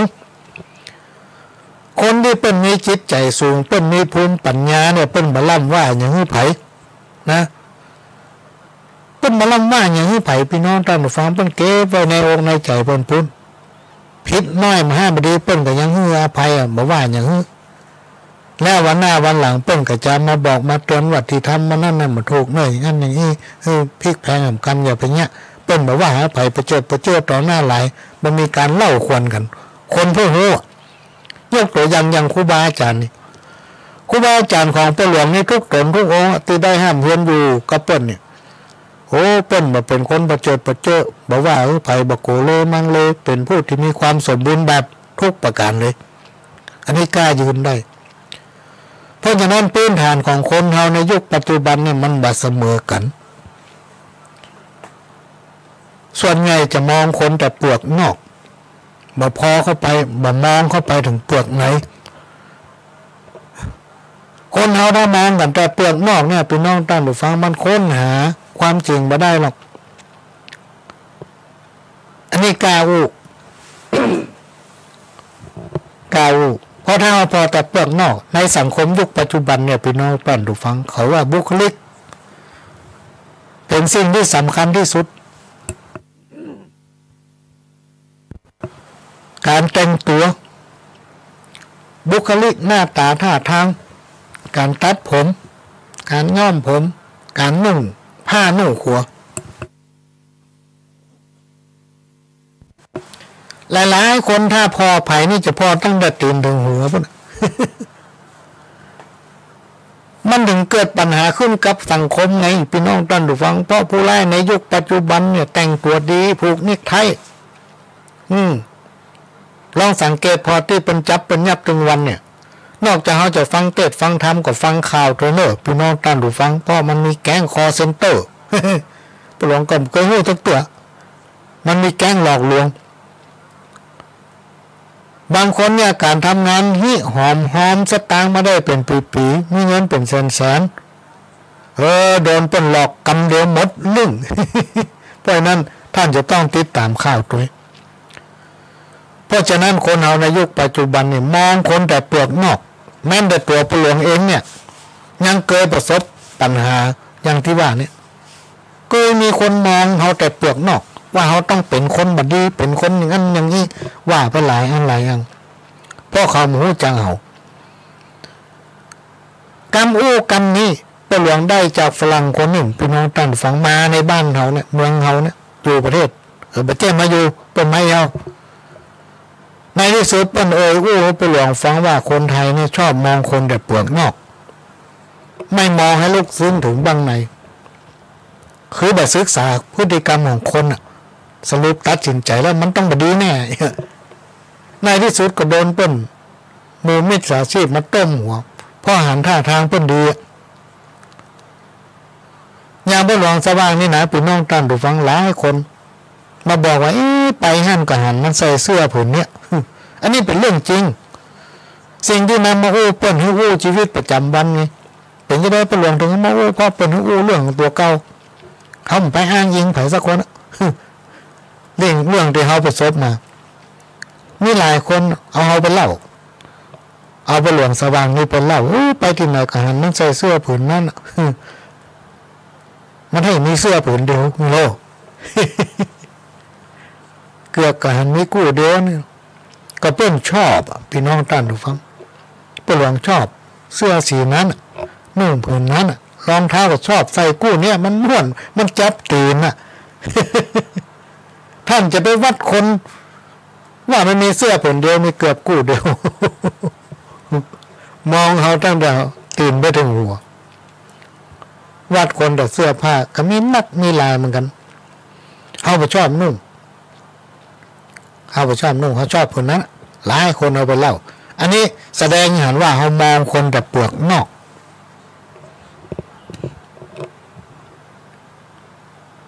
เพราะฉะนั้นแก๊งมิจฉาชีพมันถึงเกิดขึ้นมาไงแต่งตัวใส่เนคไทใส่แว่นนี้ใส่นาฬิกาเรือนทองเรือนน้ำหมับเนี่ยคุณแม่ครับลูกสาวคุณแม่ให้มาเอาทีวีไปเปลี่ยนใหม่ครับทุกวันนี้คุณแม่ใช้ทีวียี่ห้ออะไรกี่นิ้วมันยังบอกว่าโอ้ยแม่ใจ3 นิ้วนั่นน่ะตึ้งเปลี่ยนใจอันเนี้ยไอ้เนาะซื้อเมื่อปีแล้วนี่ เนี่ยลูกสาวแม่ให้มาเอาไปเปลี่ยนใหม่ยกคือเปิ้นไป ตกค่ำมาลูกมาอีกแม่มือไผมาเอาทีวีบ้านเอาไปเปลี่ยนใหม่มาส่งน้อมเดียวโหเจ้าไม่ได้ให้ไผมาเอาเลยแม่ โดนมันต้มหัวขนาดตู้เจ้าในวัดยังโดนเลยพี่น้องท่านผู้ฟังขี่รถเข้ามาต้องจอดประตูรถปิดประตูตั้มหลวงพ่อเดี๋ยวนี้เจ๊บอกให้ผมมาเอาถังแก๊สไปเปลี่ยนเอาถังใหม่เปิ้นฟังเดี๋ยวเปิ้นจะไปแล้วตู้ลุงดีใจโอ้จะได้ถังแก๊สใหม่ถังแก๊สในวัดมี5-6 แกน5-6 ใบไปเปิดประตูศาลาเจ้เป็นคนใช้รถทำบอกองขนขึ้นรถแล้วบ้านนั้นก็ฟังแล้วก็เก็บขับรถไปเจ้เป็นฟังตู้ลุงนั่งท่าได้เป็นโดยข้อตอนลืมถามว่าเจ้ไหนเจ้ามันมาส่งเอาถังแก้ไปเปลี่ยนบ้านนั้นก็ฟ้อนออกวัดตัวนั่งท่าได้หัวขั้นตอนพระภูมิหรือว่าเจ้าที่เจ้าทางสามารถคุ้มครองช่วยเหลือเขาได้หรือไม่คำถามข้อนี้ถ้าเอายึดมั่นในสิ่งใดเราตั้งหลายคิดว่ามันดีแล้วย่อมจะมีอนุภาพคุ้มครองเขาได้ถ้าเรามีใจเรามีจิตใจที่บริสุทธิ์เรามีความเชื่อพี่น้องท่านผู้ฟังมันจะมาจากความเชื่อก่อนเชื่อในตัวเก่าเชื่อมั่นในตนเองมีสติปัญญานะทำอะไรอย่างก็สำเร็จหมดเหมือนกับเราทำบุญเขาตั้งใจทำด้วยจิตของเขามันก็เป็นบุญนั่นไม่ใช่ว่าจะมาตันบัดตันเบื้องพี่น้องท่านผู้ฟังปนบอกว่าตกน้ำอะไรตกไฟหมอไหมในวันปลายหน้าเนี่ยมันจะมาช่วยกำจุนอุดหนุนเขาทำไปเตอะไปต้องกลัวเสี่ยงทำไปมันก็ได้มาทำไปมันก็ได้มาหมุนเวียนอยู่ห้ากินไปเสี่ยงเหมือนน้ำบ่อจูนใส่อันนี้เป็นความเชื่อเฉพาะตัวผู้หลวงทำนี้ทุกวันนี้นะไผ่ไปเชื่อกับจ้างโตโดยเฉพาะอย่างยิ่งพระภูมิกับเจ้าตี้ซึ่งมันเป็นของถ้าเขาถึงเป็นสิ่งที่กู้บ้านกู้เมืองสำหรับคนไทยเขาสำหรับคนไทยนะตั้งเหนือเขานี่ยังมาแบบเมินนี่มาเมื่อปี2507-508นี่พระภูมิมาเชียงใหม่ตั้งเหนือเขาเนี่ยสมัยก่อนนี้ก็หอเจ้าตี้แล้วเนาะไปลองเป็นละออนนี่ไปลองไปหมดพี่น้องดันฟังไปเสาะหาเรื่องนี้มันกล้ามาแบบกี่ปีมานี่เมื่อปี2508-509นี่พระภูมิกำลังมาจากนั้นมาก็ฮิตมาเลยถือว่าเป็นสมัยปู่ย่าตายายเนี่ยเป็นอย่างนับถือหอเจ้าที่เสื้อบ้านเสื้อวัดเสื้อบ้านอย่างเงี้ยผีหอผีเฮือนผีปู่ย่าอย่างเงี้ย เวลาไปก้าไปขายก็จะมีการบอกกล่าวเจ้าที่เจ้าทางสอนลูกเต้าเหล่าหลานว่าไปอยู่ที่ไหนเงี้ยนวลสงวนตัวคนอื่นบ่หันตัวเฮาโหผีหอผีย้อนโหถ้าไผไปทำผิดอย่างมานี่ผีย้อนจะมาลงโทษ คนตะกอนเป็นเชื่อถือขนาดนั้นแล้วก็ปรากฏว่าเป็นมีความเจริญรุ่งเรืองมาสมัยปัจจุบันมันเป็นสมัยโลกาภิวัตน์ไผบ่ค่อยเชื่อพี่น้องท่านผู้ฟังเมื่อไปเชื่อปัญหาสังคมมันเกิดขึ้นนักเพราะมีอย่างมายึดจิตใจเขายกตัวอย่างศีล5ข้อเนี่ยที่เป็นบทบัญญัติขององค์พระสัมมาสัมพุทธเจ้าเป็นทรงบัญญัติไว้มาหลายพันปีแล้วมี5ข้อนั้นหลายๆคนยังบ่สนใจพี่น้องท่านผู้ฟังสายหัวแต่จริงแล้วมันเป็นความจริงถ้าไผปฏิบัติได้5ข้อนี่ถ้ามันยังก่อมผิดกฎหมายถ้าเอาถึงว่าถึงกฎหมายพี่น้องท่านฟังเปิ้นถึงเฮียนนี่เป็นหลายพันข้อเปลี่ยนเลือกเปลี่ยนแถมแต่บัญญัติของพระพุทธองค์มี5ข้อนั้นถ้าไปปฏิบัติได้เนื่องจากว่ามันโลกาภิวัตน์นี่แหละคนเลยบ่ค่อยสนใจละอ่อนหมูเรื่องศีล5คืออย่างนั้นถ้าบอกว่าวันนี้ไปรวมหมู่บ้านศีล5สายหัวละ ได้ยินมาตั้งแต่น้อยเลยบางคนได้ยินมาตั้งแต่เกิดพอเกิดมากับไปวัดประตานเข้าพระเจ้าเตธรรม ก่อนจะตั้งเข้าเตธรรมนี่ต้องว่าพระหักศีลของโลกได้ยินมาตั้งแต่เป็นร้อนแต่หลายคนบ่ได้ปฏิความหมายบ่ได้นำปฏิบัติคือทำไปอย่างนั้นตามประเพณีในยุคสมัยโลกาภิวัตน์บอกว่าจะไปที่ไหนตั้งได้ก็มักจะหาศาลพระภูมิและก็ศาลท่อนี้เจ้าที่มีแทบทุกบ้านบอกว่าจะเป็นร้านค้าโรงแรมบ้านจัดสรรปั๊มน้ำมันและที่อื่นๆโรงงานบริษัทห้างร้านก็จะมีศาลพระภูมิศาลท่อนี้เจ้าที่เกือบทุกที่ทุกแห่งถ้าที่ใดมันมีถือว่าสถานที่แห่งนั้นบัดตันยุค บางทีบางที่บางแห่งนั้นตามได้ปลูกบ้านแปลงเงินเด้อพี่น้องท่านผู้ฟังแปลงศาลพระภูมิหอเจ้าที่ขึ้นก่อนเปิ้นละ ขึ้นก่อนเปิ้นละ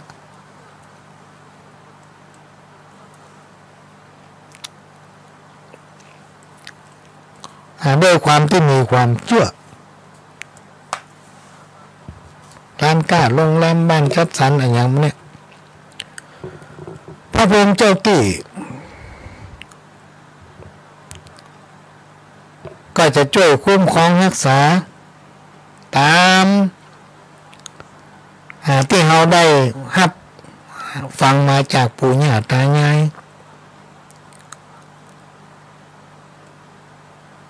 จะช่วยคุ้มครองรักษาแต่ก่อนที่เราจะแปลงเนี่ยจะต้องสอบถามรายละเอียดหาเลิกยามมื้อฉันบันดีเพื่อจะทำพิธีตั้งศาลพระภูมิเสียก่อนการมันมีศาลพระภูมิและศาลท่อนี้เจ้าที่ก็เหมือนกับว่าเฮาไม่มีที่อยู่ฮือเทวบุตรเทวดาอารักษ์ที่คุ้มครองรักษาเฮาอันนี้เป็นความเชื่อของคนทั้งหลายบางรายก็ถึงกับนอนมารับฝันว่าเทพพระเจ้ามาเข้าฝัน ให้หาที่อยู่ให้เปิ้นบางที่บางแห่งบางรายตั้งศาลพระภูมิเจ้าที่ขึ้นแล้วบ่ประสบความสำเร็จบ่หันได้อย่างซักอย่างก็มาเดือดร้อนว่าให้ทำบ่ถูกพิธีนะบางที่บางแห่งก็ประสบโชคลาภหันผลตันตา อยู่ที่ใจของเฮาพี่น้องท่านผู้ฟังอันนี้ก็มาตอบมาฟังว่ามันดีมันเป็นสิ่งที่ยึดเหนี่ยวจิตใจเฮาถ้าเรามีความเชื่อตั้งคิดตั้งใจอธิษฐานครูบาอาจารย์เปิ้นบอกการภาวนาก็คือตั้งจิตใจให้สงบ อย่างน้อยๆก็ให้มันสงบสัก1-2-3 นาทีเนี่ยเฮามีโอกาสไปวัดเฮามีศาลเจ้าที่หรือมีห้องพระแค่ว่าเฮานั่งไหว้พระตรวจน้ำทำจิตใจสงบก็ได้ชื่อว่าภาวนาแล้วบางคนบอกไหว้พระรอในยุคปัจจุบันนี่เหมือนเขาไหว้พระสักตัวถ้าเขามีโอกาสมีความเชื่อตามพ่อแม่ตามบรรพบุรุษตามปู่ย่าตายายตามพี่ตามน้องที่เขาเคยปฏิบัติก่อนจะไปหั่นไปนี่ไปยกมือไหว้ศาลเจ้าที่หรือศาลพระภูมิศาลปู่ย่าตายายได้จุดธูปสักการะตั้งจิตอธิษฐานถือว่าดียิ่งละได้รวมจิตใจอย่างน้อยกว่า3-4 นาทีสิ่งต่างหลายเหล่านี้อยู่ที่ความเชื่อของเฮาพี่น้องท่านผู้ฟังอันนี้ก็มาตอบผู้ฟังถ้าท่านมีความเชื่อก็ให้เชื่อไปทำไปตามความเชื่อของท่านไม่ต้องไปฟังไผคนอื่นถ้าฟังหลายคนก็หลายคิดมีหลายอันหลายอย่างที่ท่านทั้งหลายมาเข้าใจแล้วก็ถามมาอันนี้ก็เอาเรื่องนี้มาตอบก่อนแล้วก็เรื่องดาวดังซีเรื่องสตวงถอนกระเดียวกันเนิดอาจจะไปในภาคกลางคืนเพราะเวลามันนักมีการถามสั้นๆว่าสตวงถอนควรใส่จ่อหรือไม่ถ้าตามความคิดของครูบาอาจารย์ของพระหลวงในเต้าที่เป็นฟังเนี่ยพี่น้องท่านฟังเพิ่นบอกว่าสตวงถอนเนี่ยเขาถอนเอาเสนียดจันไรถอนเอาบัตรออกไปจากสถานที่นั้นๆคือถอนเอาสิ่งที่บดีออกไปจ่อชัดนี่หมายถึงความเจริญก้าวหน้า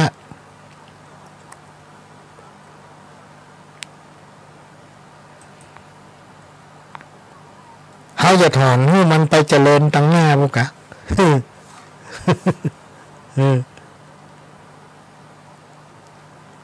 เพราะนั้นก็ขอแจ้งว่าบดีใส่ละ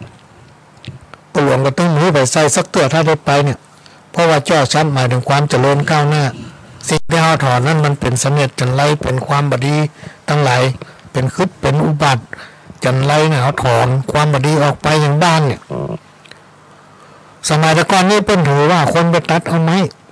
ทำแพะทำป่ามาแปลงบ้านแปลงจองอาจผีสางนางไม้สิ่งบดีตั้งหลายอาทิตย์มาแล้วสมัยนี้มันเป็นตึกเป็นลามเนี่ยมันมีกล้าบหลวงอย่างง่ายไหนลูกก็ครูบาอาจารย์ต้นบอกว่า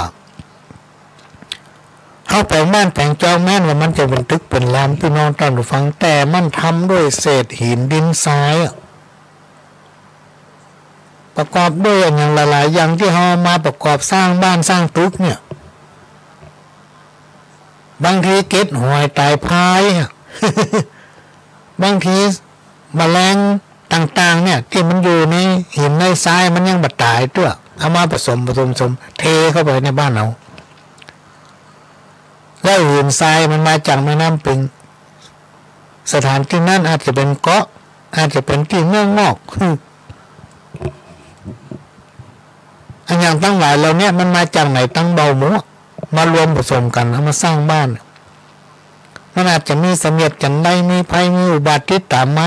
ควรจะมีการถอนแต่การถอนมาเดียวก็ตะกอนมันเหมือนกันนะพี่น้องท่านผู้ฟังเมื่อสมัยพระหลวงเป็นพระน้อยนี่เขาชอบไปพอเขาหาไม่ได้ไปถอนแล้วเป็นพระรู้เจ้าถอนเนาะเขาชอบไปพอ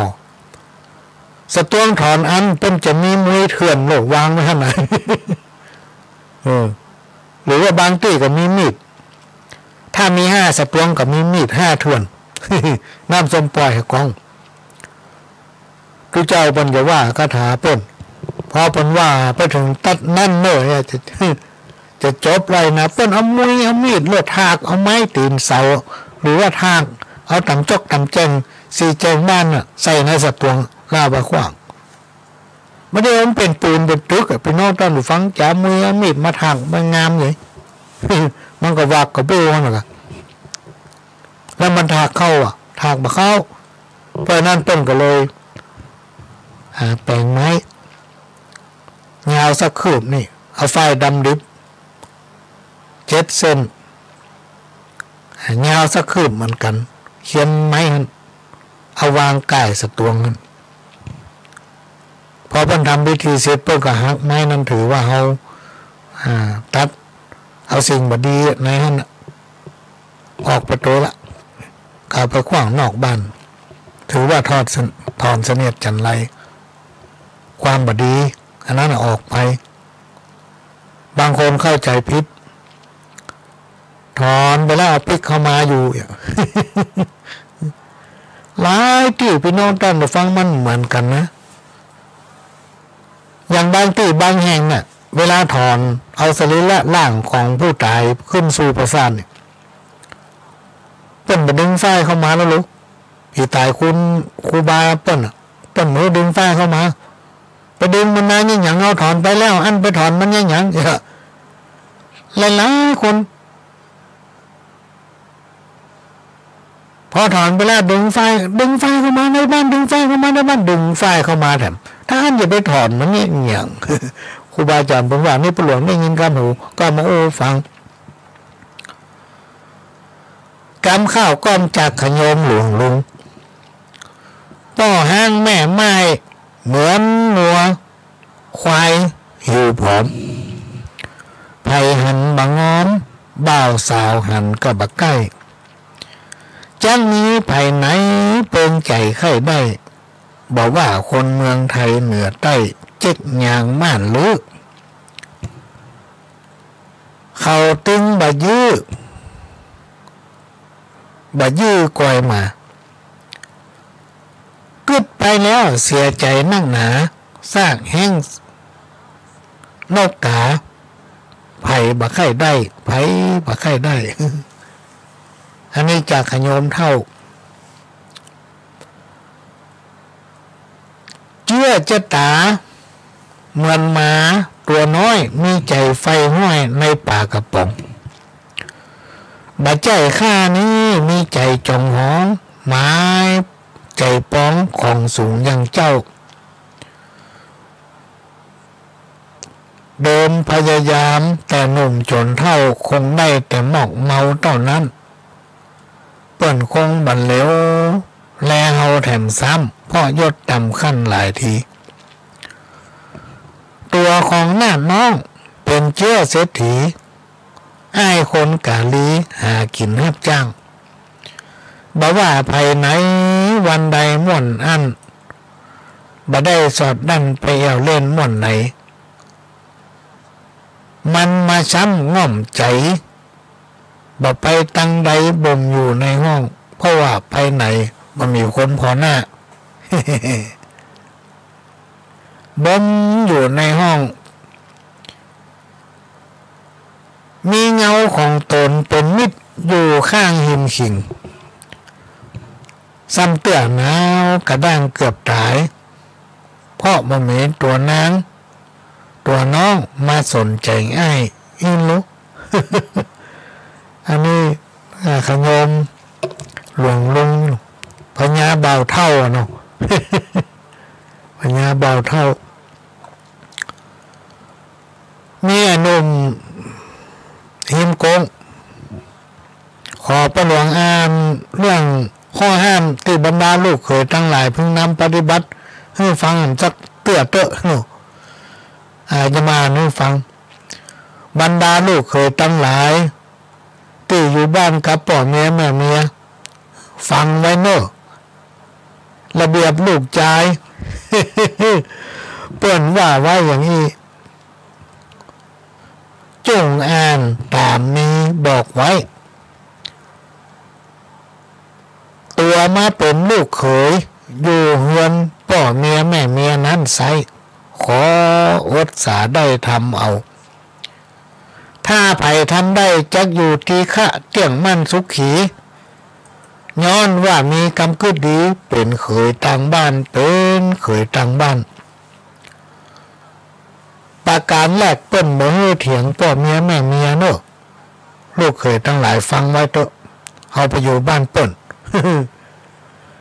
เปิ้นว่ายังจะไปเถียงครับอย่างเดียว ถ้าไปเถียงก็เดี๋ยวบ่ถูกใจพ่อแม่เมียเปิ้นสิจังหัวตามข้อหนึ่งจะไปนอนลูกแล้วถ้ากินข้าวต้องยะนั่นยะนี่พ่อเมียแม่เมียปนหัวปนหันโอ้ป่วยน้อมันเนาะถ้าลูกแล้วถ้ากินข้าวเดี๋ยวพ่อเมียแม่เมียจังอ่ะลูกมันตุ้มขึ้นกันยังป่วยน้อยถ้ากินข้าวกับกูเนี่ยถามข้อหนึ่งจะไปลุงลังส่องหน้าพ่อเมียแม่เมียไปลุงลังส่องหน้าพ่อเมียแม่เมียนี่มันได้แหละถามข้อหนึ่งจะไปเซลสาวน้อยส่องหน้าพ่อเมียแม่เมียแล้วก็จะไปติบ้านติจองหอเฮือน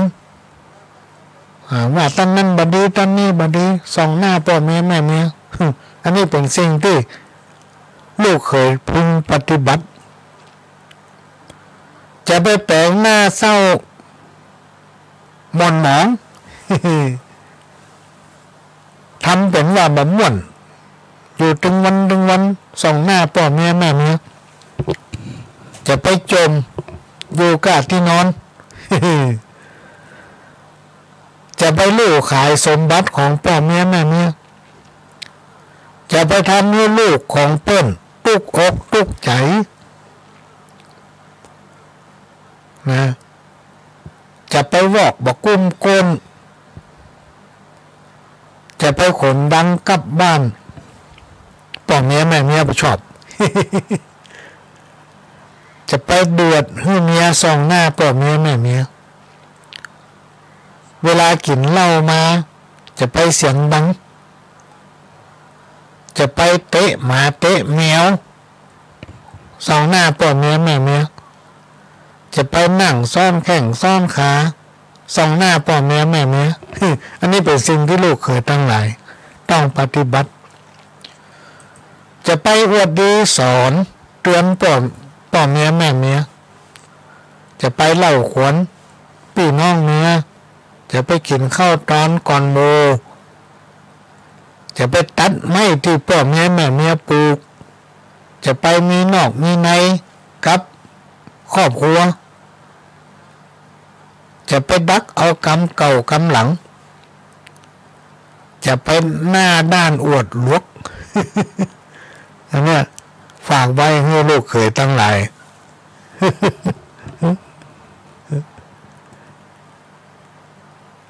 มาฟังข่าวของบ่าวน้อยจังไห้เนาะฝากถึงแม่จีดอกซ้อยคนงานน้องเหยงานแต่ตักยังกับบุผาเผยอ้ายไข่บินโจยไปจม2 แก้มไข่คดตัวไหลเข้าไปแอบแอมเลือดนอนแฮมแก้มมืออ้ายเป็นคนเมืองใจลาวมั่นรู้บ่มีเชื้อห่อแมงหมอนขอเจ้าหน้าไทยอย่าได้ตัดตอนฟังลิดร้อนตาดหักปีอ้ายพี่ลงห้างน้องแม่คำ25ตึงบักไกกาจากนายน้องเน่าขอตัวนายน่ะน้องจงได้ติดหวันอย่าละตุมบันลบลี่หนีหน้ามาเตอะน้องเหยแม่บัวกับมาสืบสัญญาฝากฮักมาปลูกสลิดติดต้นสันลักเป็นกู้หั่นแอมอิงอันนี้ไปเจ้าบ่าวน้อยเป็นมายาบ่าวคนน่าจะจังหายเนาะอันนี้เรื่องลักเมาเมียเปิ่น ถึงเป็นแม่ห้างบ่ใจสาวจีอ้ายก็ยินดีแขนฮับต้อน มาเตอะนายมอนนักน้องดอกไม้ย่อมมีพมรสอดไส้ฝากเป็นหม่อนไม้ห้อยคำอ้ายบะลำปีดจะคิดใจจำย้อนหักหนุนนำยู่ยอนส่งอ้ายเต็มว่าตัวนายไม่จีต้องได้จักเป็นอย่างใดก่อนแล้ว ตัวให้นี้นาบกากาดแก้วถึงจะหักดังแก้วมันนี่อันมีแสงเลิศล้ำความหักจากตัวไอ้นี้บ่มีไหนเหมือนถึงจะเป็นแม่ไม้แม่เฮือนไอ้เกาะฮับต้อนนี่โลพญาบ่าวเคินเชียงไฮ้นี่นะสาวลำปางขอเบอร์โทรเนอะพญาบ่าวเคินลำปางขอเมื่อนะบอกมาให้สักเตือก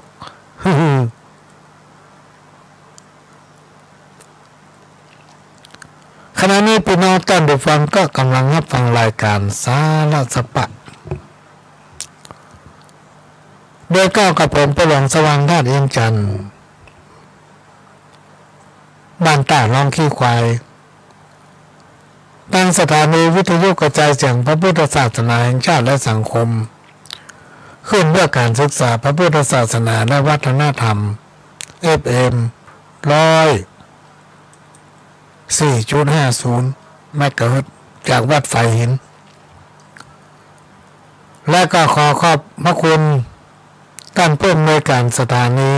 CM77 หรือว่าสถานีวิทยุล้านนาเชียงใหม่ที่ได้นำเอาเสียงรายการนี้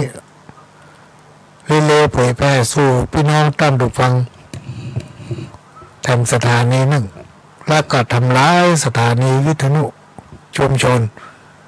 ที่ได้นำเอาเสียงรายการสู่พี่น้องท่านผู้ฟังเพื่อเป็นการสนับสนุนการเผยแพร่รายการสาระธรรมกรรมเก่าเป็นข้อคิดสำหรับพี่น้องท่านผู้ฟังที่สนใจสิ่งไหนที่ว่ามันมีประโยชน์ก็ขอฝากไว้ประดับสติปัญญาสิ่งไหน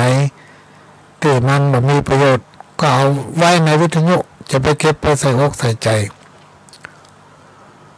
ของกินลำอยู่ที่คนมัก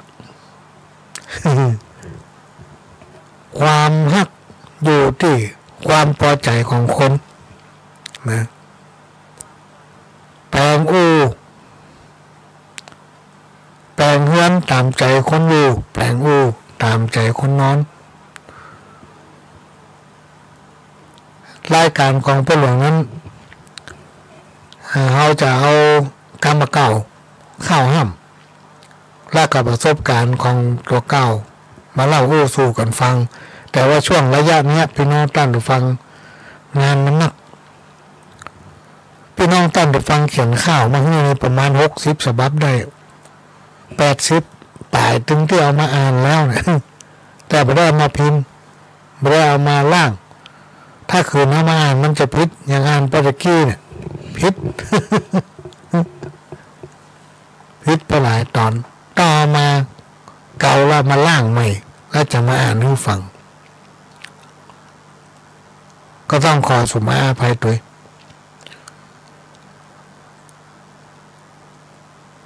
วันนี้ก็จะขอแจ้งประชาสัมพันธ์สำหรับหนึ่งพี่น้องท่านผู้ฟังเนื่องจากว่าวัดหลวงอ้อจะได้ทำบุญทอดพระป่าสามัคคีและถวายทานลูกนิมิตจำนวน9ลูกในวันที่4ซึ่งเป็นวันอาทิตย์ที่4มีนาคม2561ตั้งแต่เวลา9 โมงเป็นต้นไปถึงเที่ยง9 โมงก็จะตั้งขบวนที่หน้าวัดแล้วก็ขึ้นสู่พระวิหารจุดธูปเทียนบูชาพระรัตนตรัยเสร็จแล้วก็จะไหว้พระห้ามศีลแล้วก็เข้าพิธีสืบชะตาหลวงหลังจากนั้นก็จะถวายทานลูกนิมิตและถวายทานพระป่าถวายเพลเชิญพี่น้องที่ร่วมกิจกรรมในวันนั้นรับประทานอาหารก็จะมีการถ่ายทอดตั้งแต่9 โมงถึงเที่ยงและช่วงบ่ายผู้หลวงอาจจะเชิญผู้ที่เคารพนับถือมาจอยหรือว่ามาอ่านข้าวให้พี่น้องท่านได้ฟังและให้ฟังกันและในวันที่18 มีนาคม 2561ที่วัดหนองงอเหมือนกันก็จะมีการทอดพระป่าสามัคคีและก็ทำบุญอุทิศและก็มีงานประเพณีส่งน้ำพระธาตุพร้อมกันเหตุที่ทำวันนั้นมันมาตรงวันพระวันศีลเพราะว่าปีนี้มีการขอเลื่อนมาเถอะเพราะว่ามันมีงานนักเกิน มันแล้วอยู่วันเดียวนั่น ก็ขอเชิญพี่น้องท่านผู้ฟังได้ร่วมอนุโมทนาบุญโดยพร้อมเพรียงกันเพื่อจะนำปัจจัยรายได้มาต่อยอดในการสร้างกุฏิสงฆ์ซึ่งได้สร้างเกือบจะแล้วล่ะยังทำประมาณ20%ถ้ามันแล้วก็จะนิมนต์พระสงฆ์เน้นขึ้นอยู่เนื่องจากมันจะเข้าหน้าฟ้าหน้าฝนรับพี่น้องท่านผู้ฟังกุฏิหลังเก่ามีอายุเก่าแก่เมินก็กลัวมันจะมีปัญหาเพราะนั้นก็ขอเชิญบอกบุญพี่น้องศรัทธาทั้งหลายได้ร่วมอนุโมทนาบุญโดยพร้อมกันเวลาหมดเวลาพระหลวงสว่างท่านอินจันทร์ขอนำรายการนี้จากพี่น้องท่านผู้ฟังไปก่อนขอให้ทุกคนทุกท่าน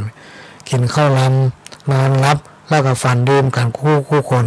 ขอสวัสดีครับ